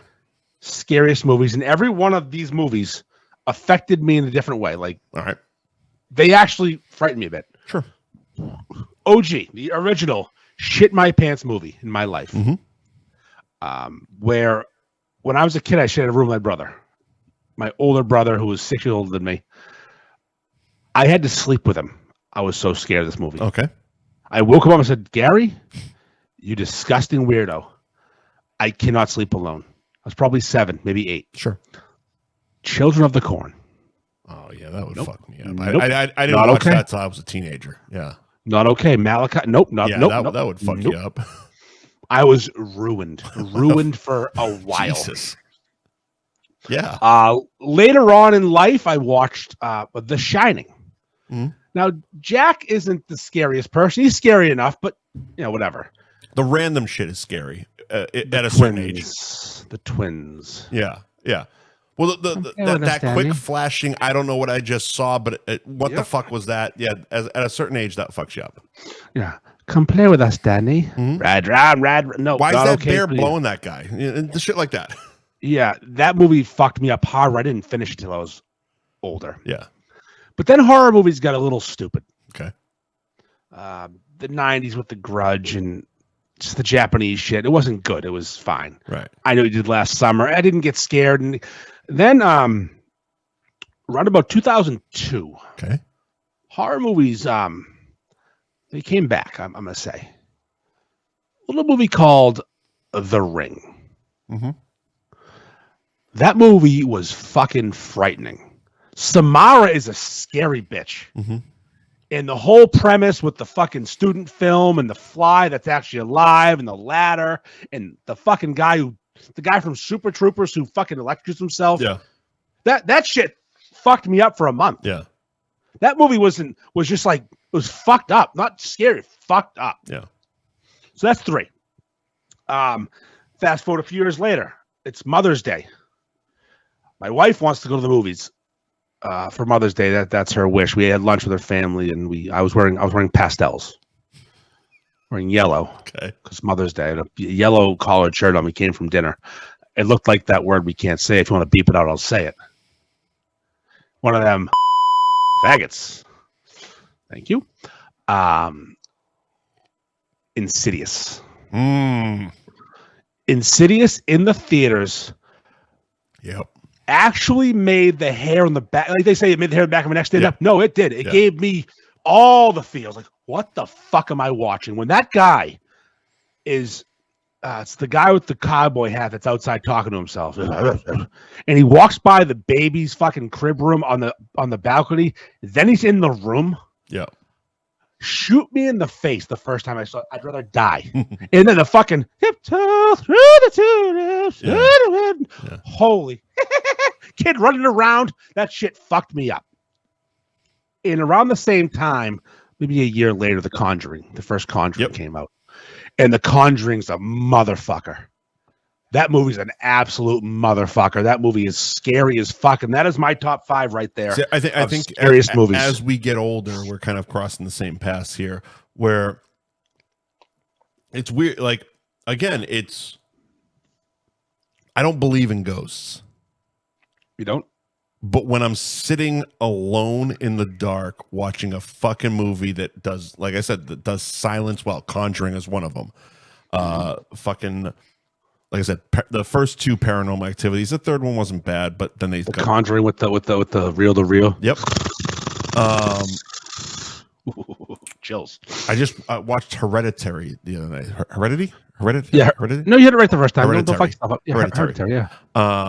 The other night, that was another one that did really fucking well at that silence and the girls all. I watched that drunk. I don't remember it at all. Yeah, I did the same thing. This is technically the second time, but the first time I actually watched it, and they did a good job. So it's like where you know you're alone in your house. Oh, alone's tough. I'm never alone. But you're watching it in the dark, and it's like, and it's one of those weird fucking things where I'll just kind of drift off and look into a dark hallway and be like, what the fuck would I do if something just just came out of the fucking darkness? What was that movie I saw last year that had like a fucking giant monster running like that? A terrible movie. I was living in the basement of some house. It was a big horror movie for a second. You don't believe in ghosts, huh? I don't know what I believe in. I'm not going to say I don't. I don't know what I believe in. I really don't. I'm not a religious person. Like I grew up in a house that was built in the 1700s. Sure. Built by my family. There was never a non-relative of mine living there, and that stays to this day. My brother bought it and tore it down and built a new house on the site, but a member of my family never didn't own this house. It's so old that my bedroom window growing up was on the sidewalk. I could literally out the window was the sidewalk. Sure. There was no setbacks. Yeah. And it was haunted as fuck. Right. And my dad would tell me. My dad wasn't one of these people that would believe in shit. He'd be like, listen, shit happens around here. There's some shit going on here. We hear some noises, maybe a cabinet might open. He just goes, hey, no matter what you see, remember, that's your relative. Yeah. And I'm like, that's so hilarious, Dad. Yeah, good one. Trying to scare your little fat fucking son. Right. Oh, no, but all of a sudden, at night, up the stairs. Yeah. I live next to those stairs. I hear fucking footsteps up and down all night long. I've seen cabinets open. I was freaked the fuck out. Yeah. Then I went to a seance in Salem. Oh, that'll fuck you up. Yep. Here's the seance. We went to a seance at Old Town Hall in Salem, which is one of them 500-year-old fucking buildings. In Salem. Jesus At Old Christ. Town Hall. You're asking for fucking nightmares. My ex-girlfriend was a witch. And I'm not insulting her. I would assume not. She was part of that crew. Yeah. Not by choice. They picked her. A coven of witches. They said, you're one of us, aren't you? Gooble gobble. And Gooble she said, gobble, you will be one of us. No, listen, I'm not even kidding. Listen to me. I'm at this fucking seance, right? These two people who were running the show walk up to her and said, you're one of us, aren't you? And she said, I think so. And they gave her 2 tickets to the witch's ball that were $200 each. They gave them to her. Here. You belong here. So we've been broken up for years, and I'm scared as fuck as her. Anyways, I go to this seance. Here's the premise of the seance. Yeah. Think of someone in your life who has died. Sure. That's it. Don't tell anybody. Okay. I can do that. Why can't I? Right?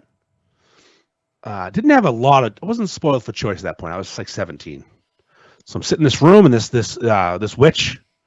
A male witch, a warlock, if you will, I guess. Yeah. Sean. Yeah. Big Sean. Looked like you a little bit, actually, without the beard. Okay. Big dude, ponytail. Sure. Nice fella. Little fat Steven Seagal action going on. Sure. No offense. Well, Steven Seagal's fat, too. Yeah, well, fat young Steven Seagal, I guess. And Sean's walking around, and he's fucking hitting home runs. But here I am, like, there's no way I'm getting got here. They're all plants. I'm not getting found out. Right. Like they're not going to get what I'm thinking of. Here's what I'm thinking of.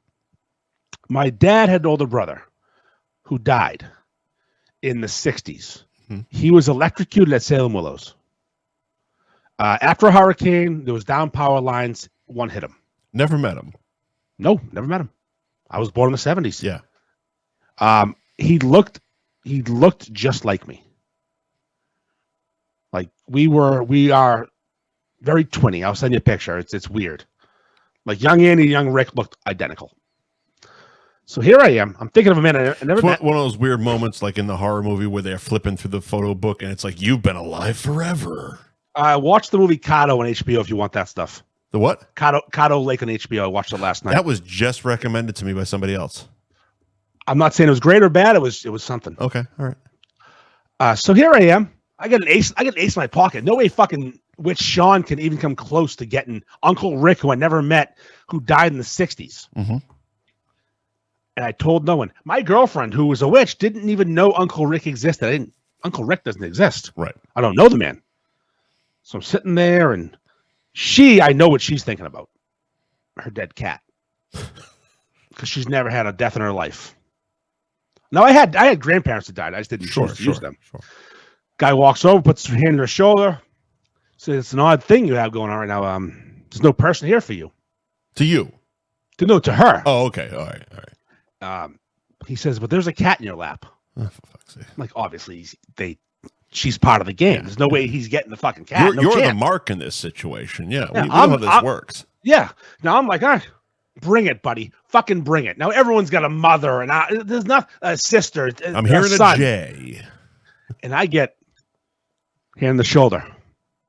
He goes, "Wow, something strong's here." I'm like, "Sure is. I'm sure it is, buddy." He goes, "Damn right, I've been fucking lifting." He goes, you never met this person." All right. Okay. You're doing good, Sean. Hot start here, pal. Solid guess. He's like, you guys look so much alike. Like, I told no one about this. Yeah. All right. Your Uncle Rick is here. Fuck off. Mike, he fucking nailed it. Like, that is not like me, no deduction, no power. Those were his two fucking things. Something strong, you look alike, Uncle Rick. Yeah. And I went, fuck off. Mike, I burst into tears, like, holy shit. Like, literally, my uncle, like, Rick is here. He got the fucking name. No one knew. I told no one his exist. I didn't tell anybody he existed. Like, he's not even in my life. I didn't know the fucking man. Right. I just knew he looked He's never like met you. You never met him. Yes. I have one picture of the guy. Yeah. My aunt Tilla, Priscilla, they call her Tilla, yeah, used to call me Rick. It was my great aunt. Yeah. So it's her nephew. And she's like, "Hey, Ricky, can you get?" I'm like, "Tilla, I'm Andy. I'm not Ricky." Was she goofing or was she senile? No, old lady. Oh, okay. All right. But still, she didn't. That's how much we looked alike. Yeah. I was probably 14 or 15. I looked so much like him. She'd call me Ricky. Wow. So yes, I believe in ghosts. Yeah. And that's the shit. And again, it's like I haven't had any experiences like that. But again, it's not. And I know I started this by saying I don't believe in ghosts. Let me retract and say I don't know what I believe in. You're an agnostic for supernatural. I've never experienced anything like that. Maybe I have and I didn't know it, but I never. You were too scared to accept it. Well, no, it's never come up. I've never done what you did. I've never done a seance. I've never done. I've gone to fucking fortune tellers and bullshit like that in Tremont Street. Fuck you, pal. Oh, maybe the figure the Instagram listeners who have done things to say, not you. Okay, you're fine. You're doing great.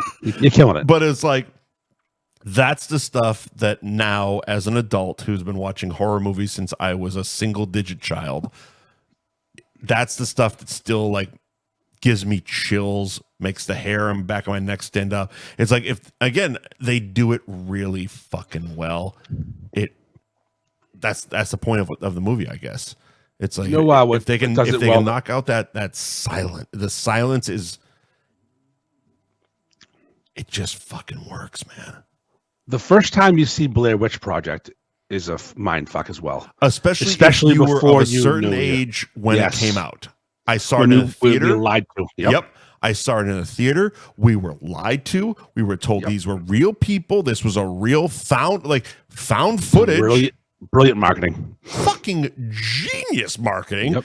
And genius. It basically invented internet sleuths. Yep. Sleuths? Sleuths. I got it. Sleuth juice. And at the end of the day, the movie doesn't really hold up on multiple viewings. No, it's a one-time watch, and it's awesome. But fuck, they did a good job. And yeah, that especially as that last scene where they're going through the house and the handprints on the wall and the kid standing in the corner. It's like, motherfucker, is this real? The corner kid is so good. Also, the shit that really works is they never showed the villain, the witch. Monster, yeah. They never showed the monster. They've sold the fuck out of that being a found footage movie. They did a really good. The first Cloverfield does that too, right? Yeah. Yep. You ever seen Cleavage Field? No, but I have seen Bear Wench Project. 1, I think 2, 3, and 4. I think you need to look up Cleavage Field. I'll look up Cleavage Field. I'm sure. I'm sure it's the same cast. Probably number one softcore porn of all time. I guarantee you, there's at least 2 women from Bear Wench in Cleavage Field. Guaranteed. We'll cross swords and figure it out.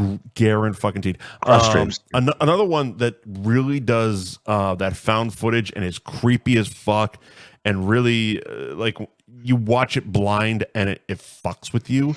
That almost nobody fucking knows about is a movie called Megan is Missing. Don't know it.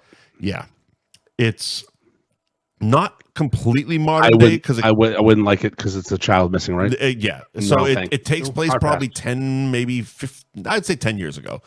But they used 10 years ago modern technology, so it's a lot of like, parking lot security cameras. It's an abduction movie.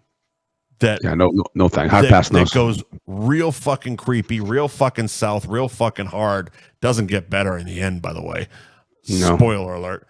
But it was one of those things that I was doing overnight radio and watching every fucking movie I could ever find, and I watched it and it fucked me up. I was like, they did such a good job that should not be out there. I got a good movie for you that you may have seen back in the day. It was called April Fool's Day. Old 80 movie. Yeah, a horror movie. Yeah. It was such a good scary movie until it wasn't. Yeah, like it's scary as fuck, but then you're like, it's funny because there's certain movies like that I've seen, but I remember because I did video stores for so long. I remember the box art more than anything else. It was a girl, and it was a picture of her back, and her hair was braided into a noose, and she was holding a knife. Yeah. I remember. Yeah. Same thing. It's like I've seen Sleepaway Camp a few fucking times, but it's like the box art was better because it was a girl with a fucking backpack, and it was Freddy's glove and Jason's mask, and they have nothing to do with the fucking movie or the franchise, but that's just selling fucking movies back in the 80s. They could just fucking pirate anything. Because she's wearing a backpack, and she's not half of what my girlfriend is. She wants to stunt me. Because she's wearing a backpack. Well done. Thank you. Well done. What are we doing here? We got Trick or Treat, which I think we already did. Well, no, there is some. I have a few Trick or Treat. Can I piss real quick, or you? Yeah, you piss. I'll do the last few ads, and we'll be good. All right. World famous Cabaret Lounge, 96 Newbury Street in Peabody. That's Route 1 South in Peabody. Closes. Open 7 days a week till 1 o'clock in the morning. Of course, their social media at Cabaret Lounge Peabody. It's hilarious to just kind of look at your local Peabody strip club and see your podcast so featured on their fucking Instagram, along with scattered ass and tits everywhere. Just personal goals, I guess. But thank you to the Cabaret Lounge, not only for sponsoring the program, going on their second turn with us, but also for hosting us so many times already for live shows. We're going to have another one coming up in the winter months. I've heard January. What? Food? Cabaret. Cabaret food. Oh, fuck. That would be wonderful if the Cabaret started doing food. Oh, they do. The kitchen's reopening at some point. That's official. Before we do our next live show? Yep. That'd be wonderful. That'd be fucking wonderful. That way I can order pizza from that kitchen and then everyone can eat it except for me. That happened last time. I didn't have one slice of pizza. I bought a pizza and didn't have one slice. Here's the thing. One slice. Here's the thing. I only had one slice, but it was at a point that I was sick of you wandering, so I wandered. But I was blocked in, so I could only wander over to the pizza and back. You're tethered. There was a point I sent you the screenshot.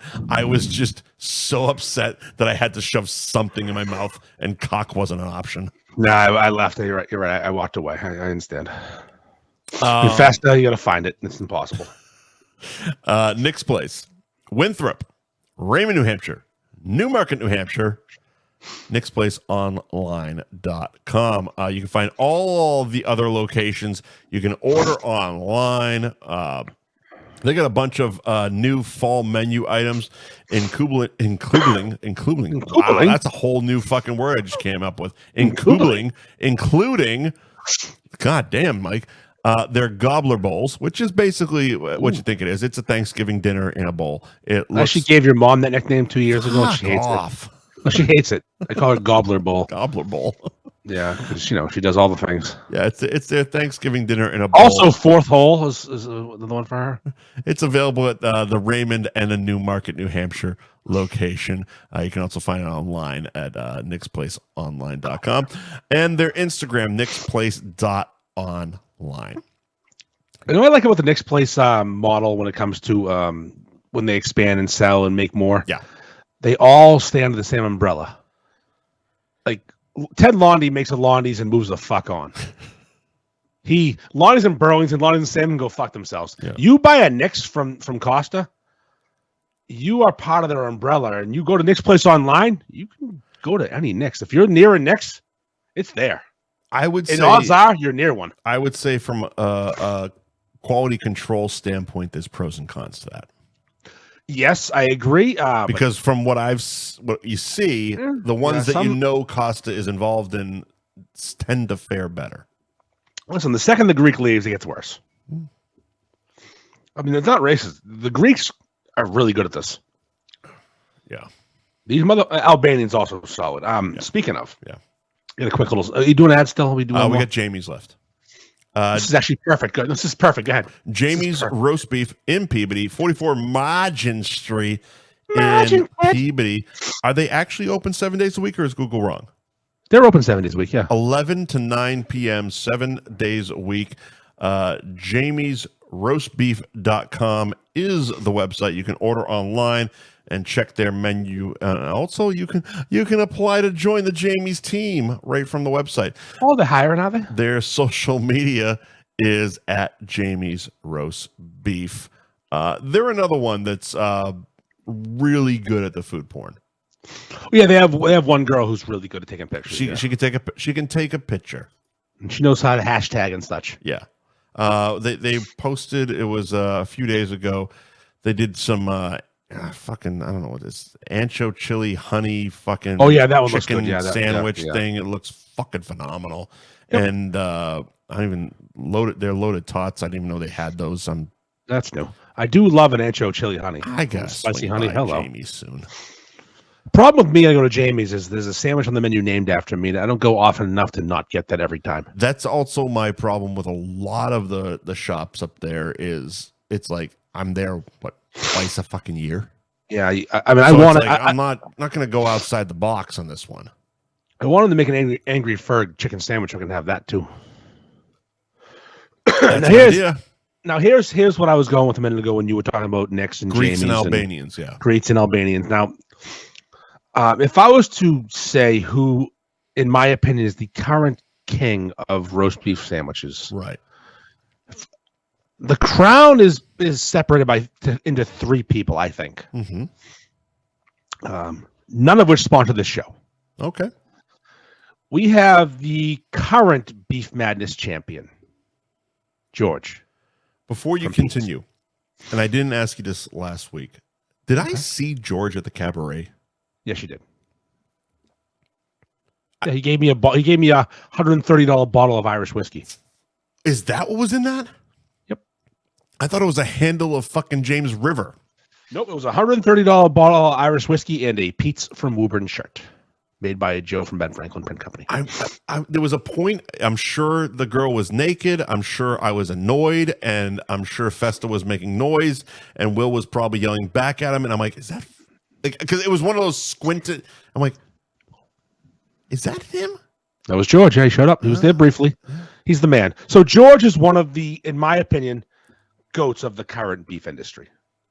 And the current Beef Madness champion. Pete's in Woburn makes as good a beef as anybody. Yeah. Harry from Bella's. Sure. Is a wizard. His dad and him work together. He's been in the game for 1,000 years. The man makes a fucking mean roast beef sandwich. Again, a former Beef Madness champion. Yep. If I'm drafting roast beef sandwich makers. But we don't do drafts anymore. Nope. But if I am a personal draft guy, if I'm doing a draft of anybody who makes roast beef sandwiches in this industry, there's the first pick for me is going to be the same every fucking time. Mm-hmm. His name is Ted Lundy. Yes, it is. There's not a discussion. If you want to get some people drunk who don't like him very much and ask this question, they'll agree. Sober, they won't. But they'll agree drunk. Yeah. I've had this conversation with people. Ted Lundy is the best in the business. Yeah. In my opinion, in most people's opinion. Again, Harry, phenomenal. George, phenomenal. Beef Madness champions, past and present. Modern Butcher. They just did a pop-up today in East Boston at East Boston at EBO. It was East Boston Oysters. The Butcher? Yeah. Oh, really? Wow. Yeah. Go to Modern Butcher or Lisa's Instagram. They were at Slinging Beefs? Yeah. They did a whole fucking pop-up, including beefs, at EBO Grocery in East Boston. So I was on the road all day today, so I didn't see shit on social media. Yeah, and they look good. They traveled well, it looked like. So no, they're phenomenal, but again, they're in a different category. They do it once a week. Sure. It's again 3-day process. It's Ted Lundy can't do that. Ted Lundy's managed to be as good as the Butcher every fucking day. Because him and Victoria are in the fucking shop every fucking day. Yes. Yeah. But same with Ted, same with Harry, same with George. These people are kings of the industry. Right. And that word was not chosen by accident. Yeah. So former Jamie's owner, Matt Markey, current chef at Common Craft in Burlington. Yep. Great fella, huge fan of him. Love him. Kid's awesome. Yep. He did a pop-up today, not a pop-up, a roast beef special today where he gave out crowns. Yeah. To the first 20 people. And he's been deeming himself the beef king. I mean, he's been doing it forever. So 4 years. Forever. 4 years. People have a short time span. His first time doing Beef Madness was in 2021. Yep. And they won. They won the first ever Beef Madness. It's a good rookie start. Great rookie. They were slinging, even though I wasn't the biggest fan of their beefs in the beginning. I became a fan afterwards when he made some adjustments. Again, I love Matt. He's awesome. Sure. But that's a popularity contest. Right. Not necessarily always who serves the best roast beef. And their social media game was phenomenal. And he had a lot of friends. Mm-hmm. Calling yourself the Beef King. Sure. When Ted Lundy, Harry Canelos, and George Jurgak, whatever his fucking, I can't say his last name. I'm going to try. I've mentally pretended that he doesn't have a last name.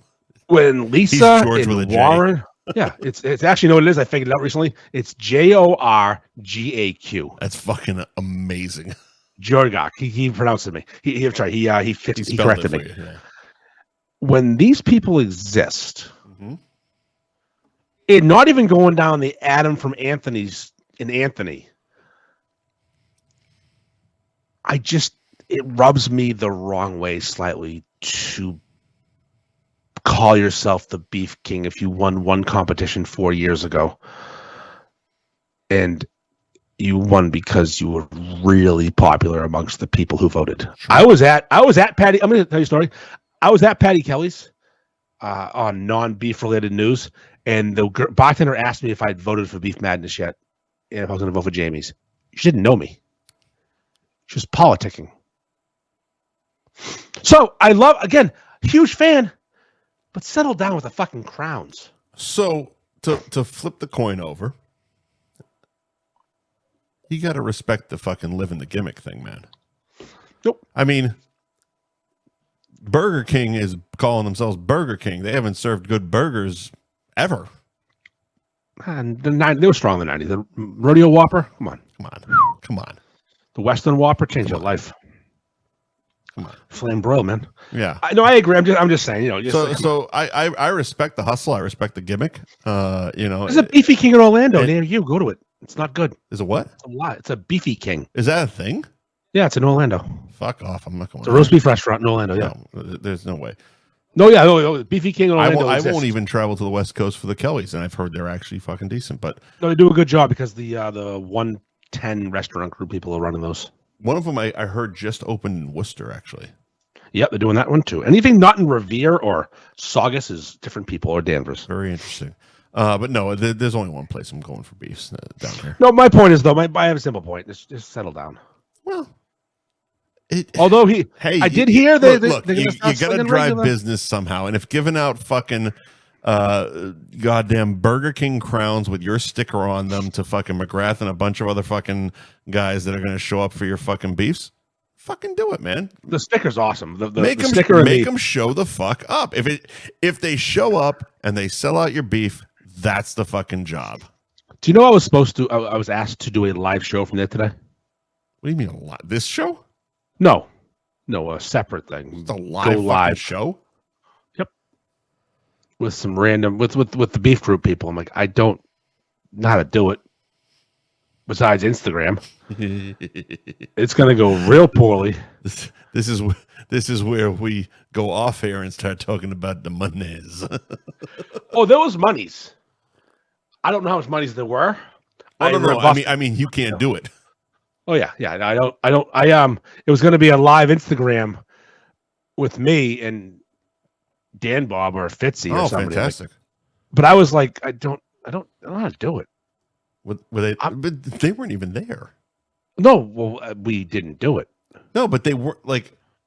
No, this was weeks ago. I was asked. I'm like, okay. No, it wasn't. It was never. I was never supposed to do it. Is that a Sunday morning text you're getting while you're in Maine?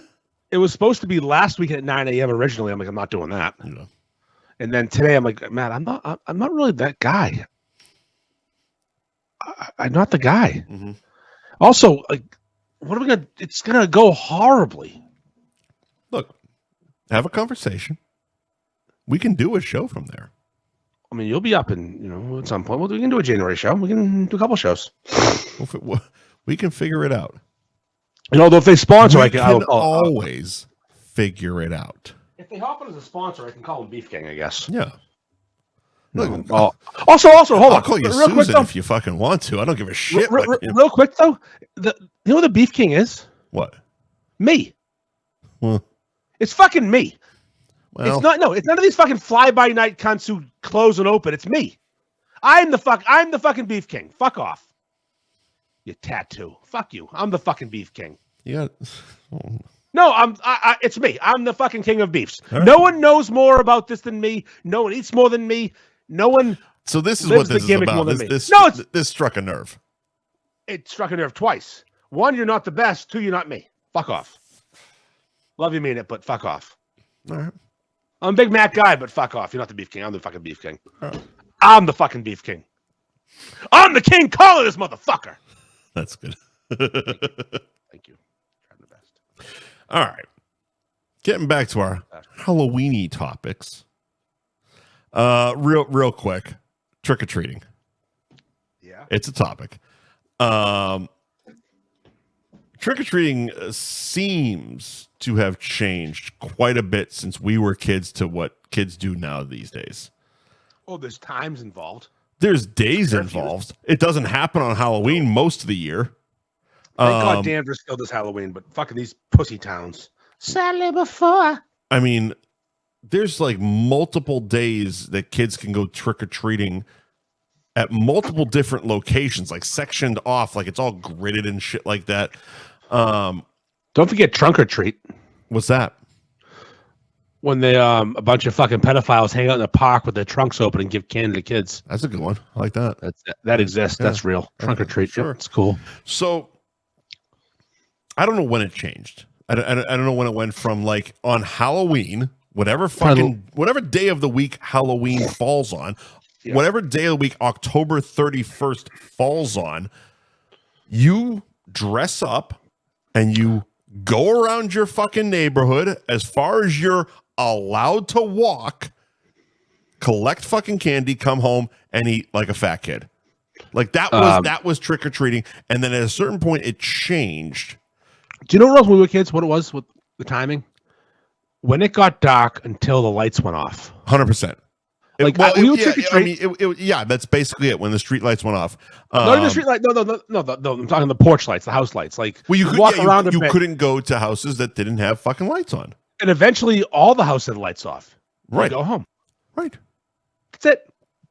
And there was always that. So there was always that one house that the lights were kind of on, and you'd knock on a door and you'd open it up, and all the fucking neighborhood parents were there drinking.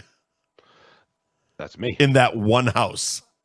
And it's like, oh, and they just fucking fire a couple of Snickers at you and move you on to the next house.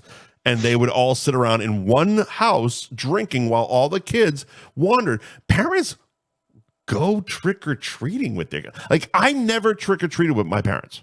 No, never in my life. Because, you know why? They were home giving the candy out. Also, I had brothers. That was their job. So, as a parent who went trick-or-treating, because I did. Yep. Again, we talked about earlier that I turned my nose to the drinking of the parents. Sure. That changed very quickly. Well, the drinking while trick-or-treating wasn't again, I'm talking 80s and early 90s for me. They all congregated in one house and we just fucked off for the night. So we used to go out with other couples and we'd trick-or-treat. Yeah. The kids would trick-or-treat and we would drink-or-treat. Drink-or-treat. One year I got excessively drunk. Okay. Like well past the point of adult, like normal drunk. And I found myself this is a conversation in the morning. I was pissing in yards that were giving candy out. I'm 12 feet away. Oh, God. So the same particular year, one of the kids in the group we were with lost a toy. My buddy Scotty's son lost something. Okay. Some dumb fucking elephant or something. I don't know. I was drunk. And we get back to the house. Yes. And he's like, I got crying and shit. And I'm like, all right, Scott, let's go back out. We'll go find this thing. We'll retrace our steps. Yeah. Grab a cooler full of beer. Go off on a wander. You, Scotty, and a cooler full of beer looking for his fucking purple elephant. Yeah, whatever it was. We happened upon a group of women hanging out by a fire. Yeah. I'm like, have you guys seen a purple elephant? Whatever the fuck it was? Yeah. No. You want to sit down and hang out? Yep. Sure, you sure do. So we looked for that elephant for 12 seconds and drank beer with women for an hour. Came back, couldn't find a goddamn thing. What did Scotty do? He sat with me. We hung out. We hung out with the ladies. The worst. Yeah, Scott didn't find the elephant. We found the party. We hung out by a fire for an hour and went back. Said we didn't find shit. That's fucking hilarious. Me and the same guy were up at Attitash. So when you say Scotty, his name's Scotty. all of us here, myself included, listening to this story, picture you with a child going looking for the toy. Was Scotty a boy or the father? Scotty was the dad. Okay, so you don't call a man Scotty and expect anyone to think it's not 12 years old. No, Scotty's my age. Scotty's older than me. He's my boy. Scotty is not a man's name. Scott is a man's name. Despite its incarnation. Scotty doesn't know. Scotty doesn't know. Yeah, Scotty was a high school boy. Yeah, listen. Scotty is my friend. You get to a certain point and you stop dropping the Y's and the IE's from your name. You are no longer a Richie or a Scotty or a Dickie. Unfortunately, or a Dougie. Scott, my friend Scott will always be Scotty to me. Can't help it. To you, but when you're telling stories, especially when it involves children, adult man named Scotty. Same guy, me and Scotty. I definitely thought it was Scotty's fucking toy, and you and Scotty were walking through the year. I didn't know why his parents were looking for it. They were. Scotty was the parent. Well, and I understand that now. Same guy, same man named Scotty. Him and I went to get food for the families in Jackson, New Hampshire at Attitash at a little restaurant. On the same night? Nope, different night. Seems wildly irresponsible. Different story. Okay. And we get to this restaurant, and the whole room is Cougar City. So Scotty fucks. And him and I were invited to other bars. Mm-hmm. And I'm like, we're picking up. I look over. One of the girls is wearing Scotty's glasses. Yeah. And I'm like, you're coming to the Red Parker with us. The Red Parker. Holy shit, I know that place. Yes, I do. And they go, we have to, we're picking up food for our family. There's like 7 kids and wives and such. Drop it off and meet us at Red Parker. We didn't, but we thought about it. You definitely did. Yeah, we definitely thought about it. Anyways, it was a good night. Hell of a night. Hell of a night. Didn't cheat my wife that night. when did so it got to a certain point with trick or treating where it moved from dressing up in costumes and going house to house looking for candy. It turned into the Purge, where you're dressing in all black and carrying a baseball bat with you because the bullies were going to beat the shit out of you. 14. Yeah. 13 was me, but yeah, that age demo for about like 3 years before, basically, 3 to 2 years, 2 or 3 years before you got your license and could fucking go places. I would put bologna on cars because bologna eats paint. Yep. But it was definitely M80s. Like we would just walk. It was the Warriors. Yeah, it was the fucking Warriors. Like I had eggs, I had bologna, and I had a baseball bat. It went from like dressing up in our Halloween costumes and carrying a fucking orange pumpkin pail, collecting candy, to a fucking pillow sack and a baseball bat, head to toe, black fucking everything, hoping that nobody jumps out and you got to beat them to death. And that was our teenage years in suburban North Shore. So 1 year we got firecrackers. We got M80s. Yeah. I shouldn't say firecrackers. We got M80s. Yeah. Which is like an eighth of a stick of dynamite, I believe it is. So I call it 80. It's a quarter bomb. A quarter bomb's a quarter stick. Yeah. M80 is an eighth of a stick. Yeah. And I an eighth of a bomb. Yeah, I had a bomb. And I was lighting these things and tossing them around like an idiot. And I threw it under a car and blew the exhaust off. And then I ran. That's just it. And then I ran as fast as I could. Because you were dressed in all black. You were in a group of friends who were all like-minded people, all carrying bats. If they were smart, they were black bats. Got a camouflage. In the cover of night. Yep. Just playing manhunt. Fucking manhunt. Holy playing fucking shit. manhunt. Yeah. We were fucking horrible human beings. Well, once we got done terrorizing the neighborhood, we played manhunt. When did that stop? When did children become? When did parents become responsible? I guess is I don't know.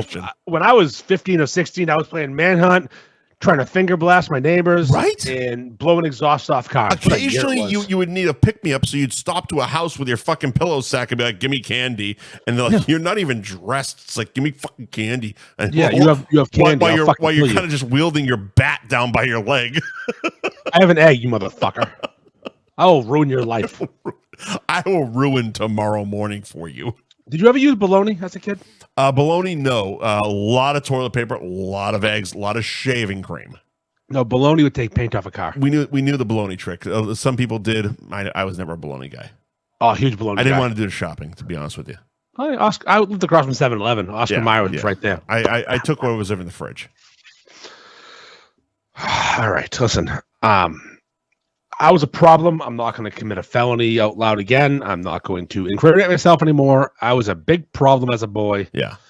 And never got caught, and I lied to my fucking face. But huge liars. But to that point brings us to bullying. Yep. It needs to come back.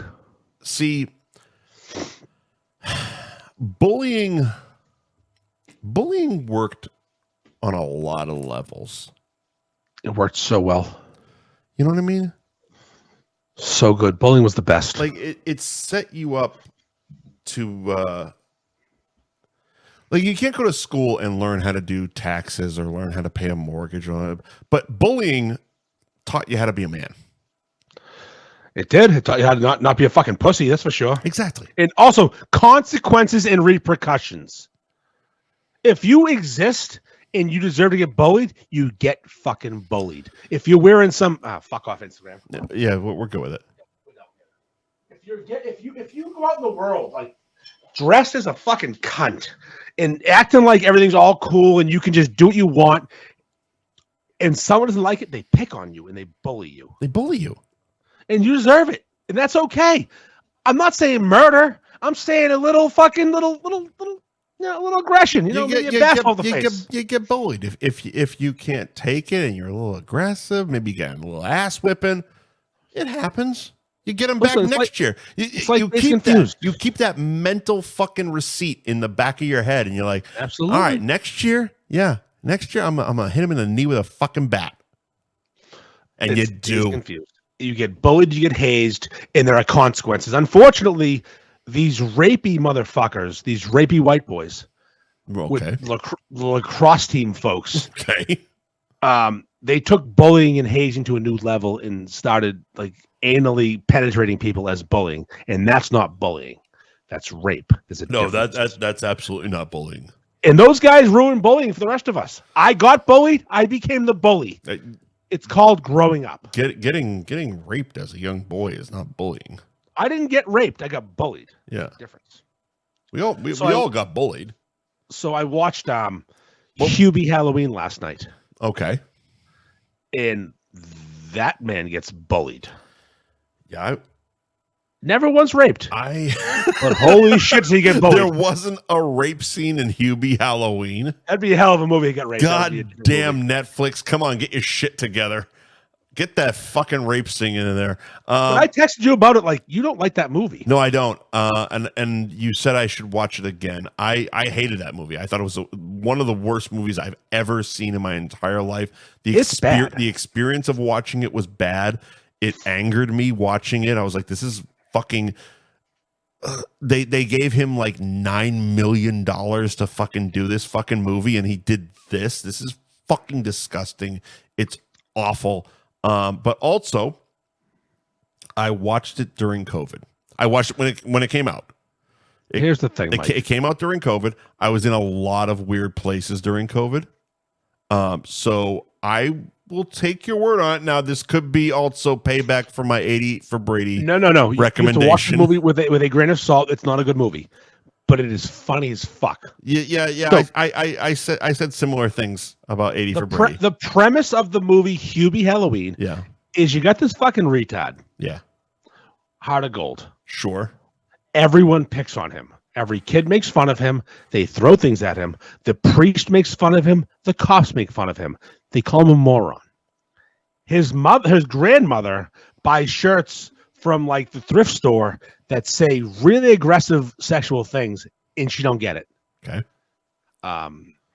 One was kayaking gets me wet. What? Kayaking gets me wet. Oh, okay. I got you. Yes. Another one was boner donor. She wears them, or she gives them to him? She wears them. The whole movie, she's wearing crazy fucking t-shirts. Like I said, I watched it once. I was so angry getting through. I'm not one of those that I'll turn it off. That's watching Michael Chiklis call him a fucking moron. I forgot Chiklis was in it until you texted me. I'm just saying this. It is, first of all, it's Danvers currently. Well, yeah, it was as they make fun of the poor kid. Yeah, but it is comedy. It's fucking funny. Hubie Halloween, thumbs up. Watch it. You're wrong if you don't like it. It's not good. It's great. I'll give it a watch, I guess. It's not a good movie, but he's also doing. If you watch it, he's doing a spot on Bill Murray from Caddyshack. Cinderella story. It was such a bad experience. Like you gotta watch it with different eyes because it actually ties itself into a nice bow. I'll have to. You get Rob Schneider and Steve Buscemi as fucking mental patients. Yeah. You get that cunt Kevin James, who apparently is actually a cunt. Yeah, I heard on the radio the other day that Kevin James is a complete piece of shit. He was big time in the local radio shows. Why out of the blue were they talking about Kevin James? First of all, I don't know. Okay. Who cares? Local but radio. they we're talking about Adam Sandler being such a nice guy, and he's the real star, and Kevin James in the same day was being a cunt. All of that kind of checks out. Yeah, fuck Kevin James. If you think about it, like I don't know dick about Kevin James. I have no opinion of Kevin James, but I've never thought like, oh, I bet Adam Sandler's an asshole. Not once in my life have I ever thought he was an asshole. He seems like a genuinely decent human being. Why is Tashi commenting? How much would it suck if it was filmed in Connecticut versus Danvers, Mass? It was filmed in Marblehead. It was filmed in Marblehead. Yeah, most of his stuff is Swampscott, Marblehead area. Yeah, it's Marblehead. It's Mugford Street in Marblehead is where they. I don't know. Tasha, make some sense. Try it. And I have not farted on a fucking Hershey bar and given it out to younger Not kids. yet. Are you ready for Fuck, Marry, Kill and Word of the Week? Let's do it. The movie sucks. Thank you. We can agree on that so far. No, she's wrong. Well, we'll figure it out. Let's do fuck, marry, kill first. Okay, fuck, marry, kill. Go ahead.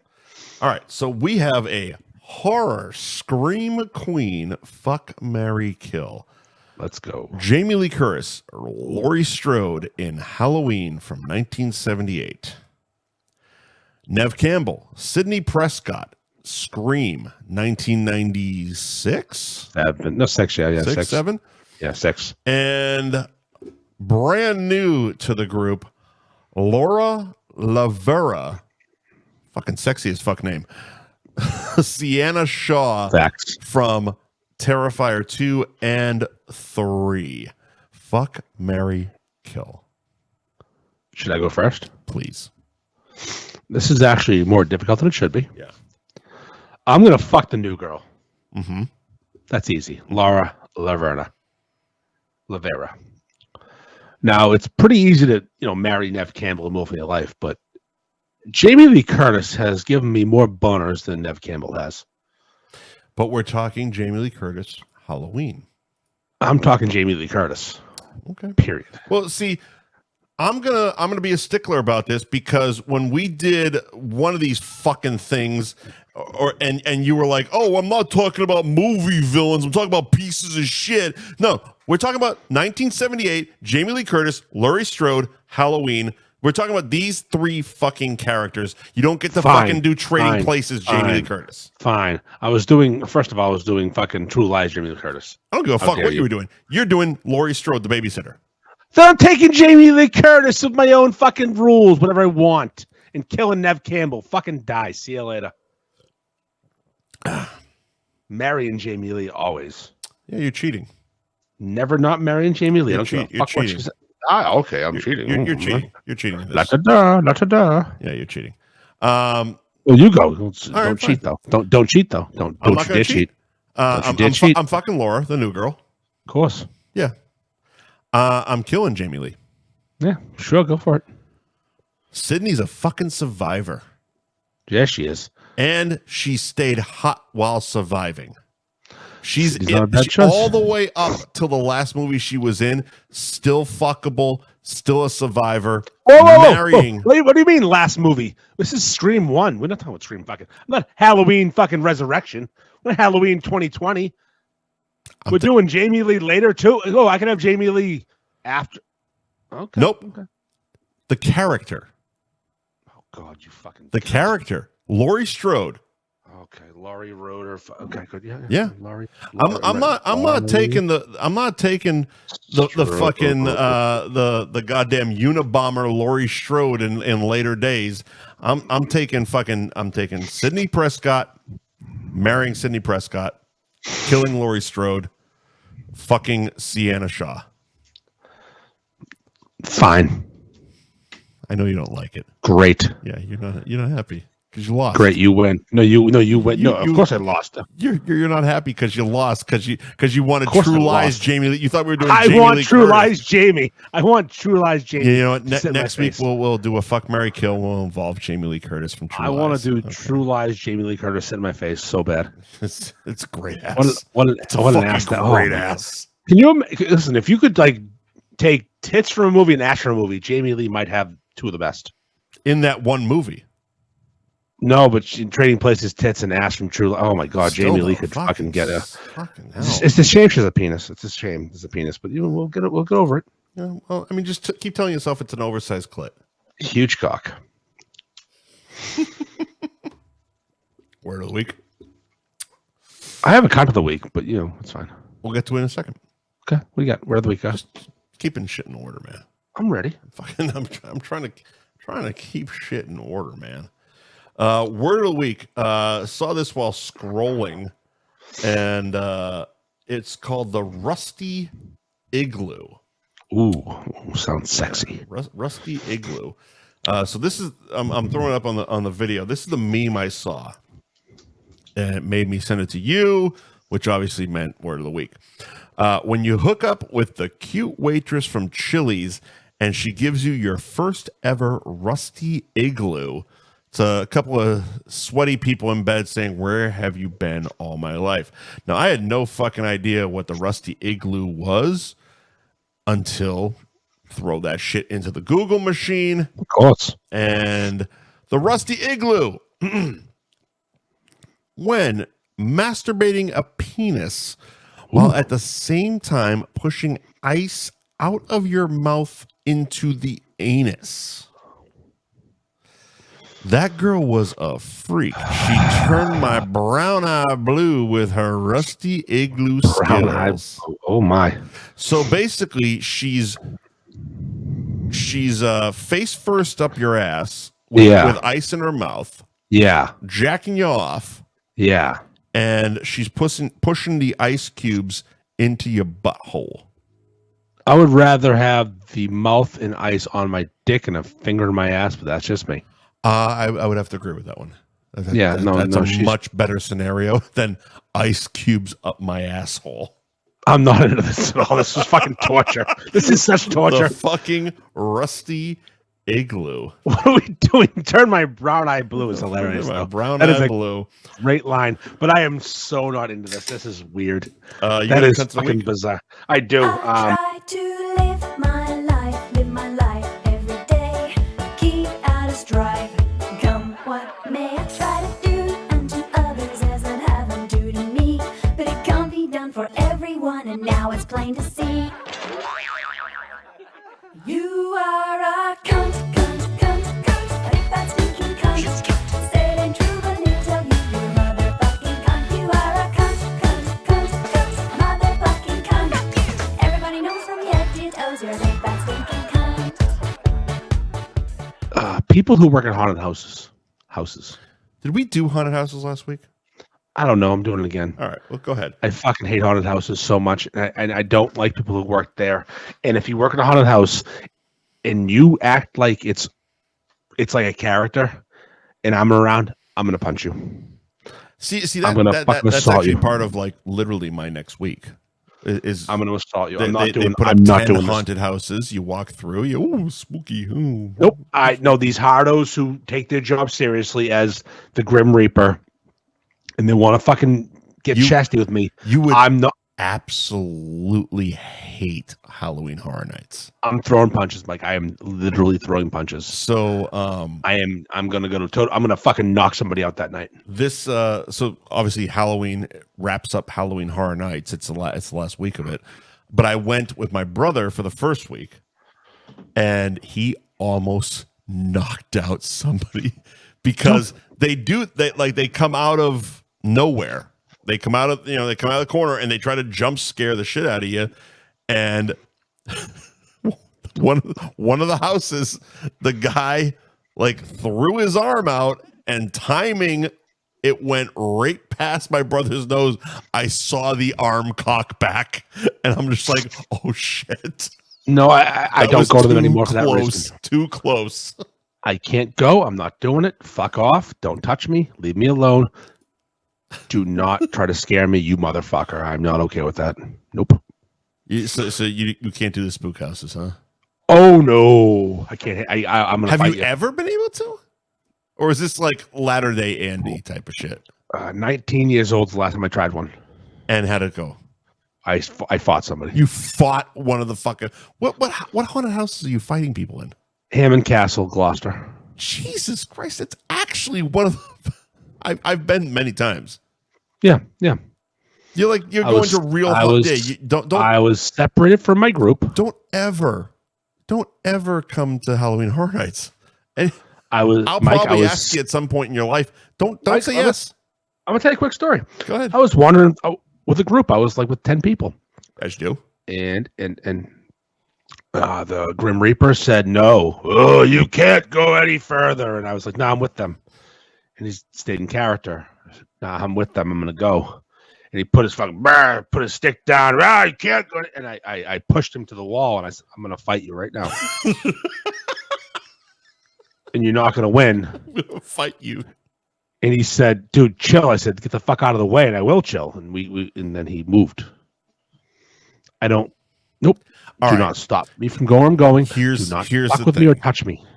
Here's the thing. It's not funny. He was the problem. You all the problem. No, you don't all actually. He was the problem. See the going through the house thing. They get to the point of, interaction and then pull away. The ones I've been to anyway. Yeah. Actually blocking your movement. Yeah, he tried. Doesn't happen. Nope, he tried. Doesn't that's a him problem. I got a dude chill from a fucking guy in character. Yeah, if he has to break character, he's in the wrong. Well, he got shot. Unless you're a complete asshole, which does happen. Which does Listen, fucking happen. There are complete assholes, but from what you're saying, if he's blocking your forward movement and you're just trying to keep up with your fucking group, and he's like, no. It's like, have you you ever watched any of the documentaries on like those really extreme haunts? Like no, I don't do those things. The homemade fucking places. Nope. I've seen a movie about that though. There's a few on Netflix. I've watched a couple of them, and those I mean, they should be criminal. Like they're literally like you're going into a haunted house, but in reality, you're basically being abducted and tortured by some fucking psychopath with a webcam on his forehead. It's literally my nightmare. Yeah, that I'm gonna commit murder. Stuff is like bizarre. And that is Andy goes to jail for murder. I can't stress this enough. It's so fucked up because they literally they'll duct tape your arms, your legs. You'll put you in. Oh my god! I'm like, bucket. I will kill everyone in the room. I don't think you want to stay. I'm not even kidding. These people show up and sign waivers for this shit. I'll give you an example. This is the only time I've ever struck a woman. I was pinned down by my high school girlfriend. Yeah. She put me between a coffee table and a couch and pinned me down. And I couldn't move. I couldn't get leverage to move her. What was the preface of this? Funny. Okay. For her. She thought you were wrestling? Just pin me down. And I don't do well being restricted. I cannot be restricted. I'm just saying she wasn't trying to fuck you. No. This was just fun. This was just giggle. Okay. And then she was in a lot of pain. And her mom yelled at me. Why was she in a lot of pain? Because I hit her. Where? In the face. I said, no, don't do this. And I Donkey Kong punched her in the nose. And then she moved and I got leverage. I threw her off me. Describe a Donkey Kong punch. It's a it's the bashing. It's a hammer punch. Yeah. And I said, listen, I told her to leave me. Don't do that. Do not pin me down. That seems like something that would have been known prior to. No one listens. My fucking wife now tries it. I'm like, I don't want to hit you. Jesus Christ. Today. He's 45, still dealing with this bullshit. I don't want to hit you. Get off of me. And they listen now. They've learned. Yeah. Quick story, then I'm done. My brother locked me out of my parents' house when I was a kid. He had a sleepover. I think McGrath was the other person. That's how long I've known that fucking kid. What? McGrath from the Beef Group. Yeah. He grew up near me. Him and my brother were friends. And they were like, they had a sleepover. Like couple gay boys having sleepovers. And I think it was him. Gay boys. And I went outside to get something, and I came back. The door was locked, and we had a plate. We had like those little plate glass, like 8x8 little glass sections with the slats. Yeah. And I knocked. I'm like, "Hey, let me back in." And they were giggling. They thought it was funny. And I said, "No, let me back in." And they restricted me. How old? You? 8. Okay. They restricted me. I don't like being restricted. I'm not a fan. So I headbutted the window and broke it in a million pieces. Jesus fucking Christ. And reached my hand in and opened the door. And Brother Gary freaked out. You broke the window. Mom's going to kill me. I said, yeah, not me, though. You locked me outside. I do appreciate you authenticating that is such a fucking North Shore thing. Ma's going to kill us. Yeah, not me.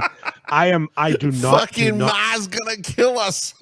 My wife last night tried to lock me outside as a joke. Go on. Like the sliding glass window, the sliding glass door went outside Why the dog. does this shit happen to you? Because I'm a dick. I say mean things. And she locked the door behind me.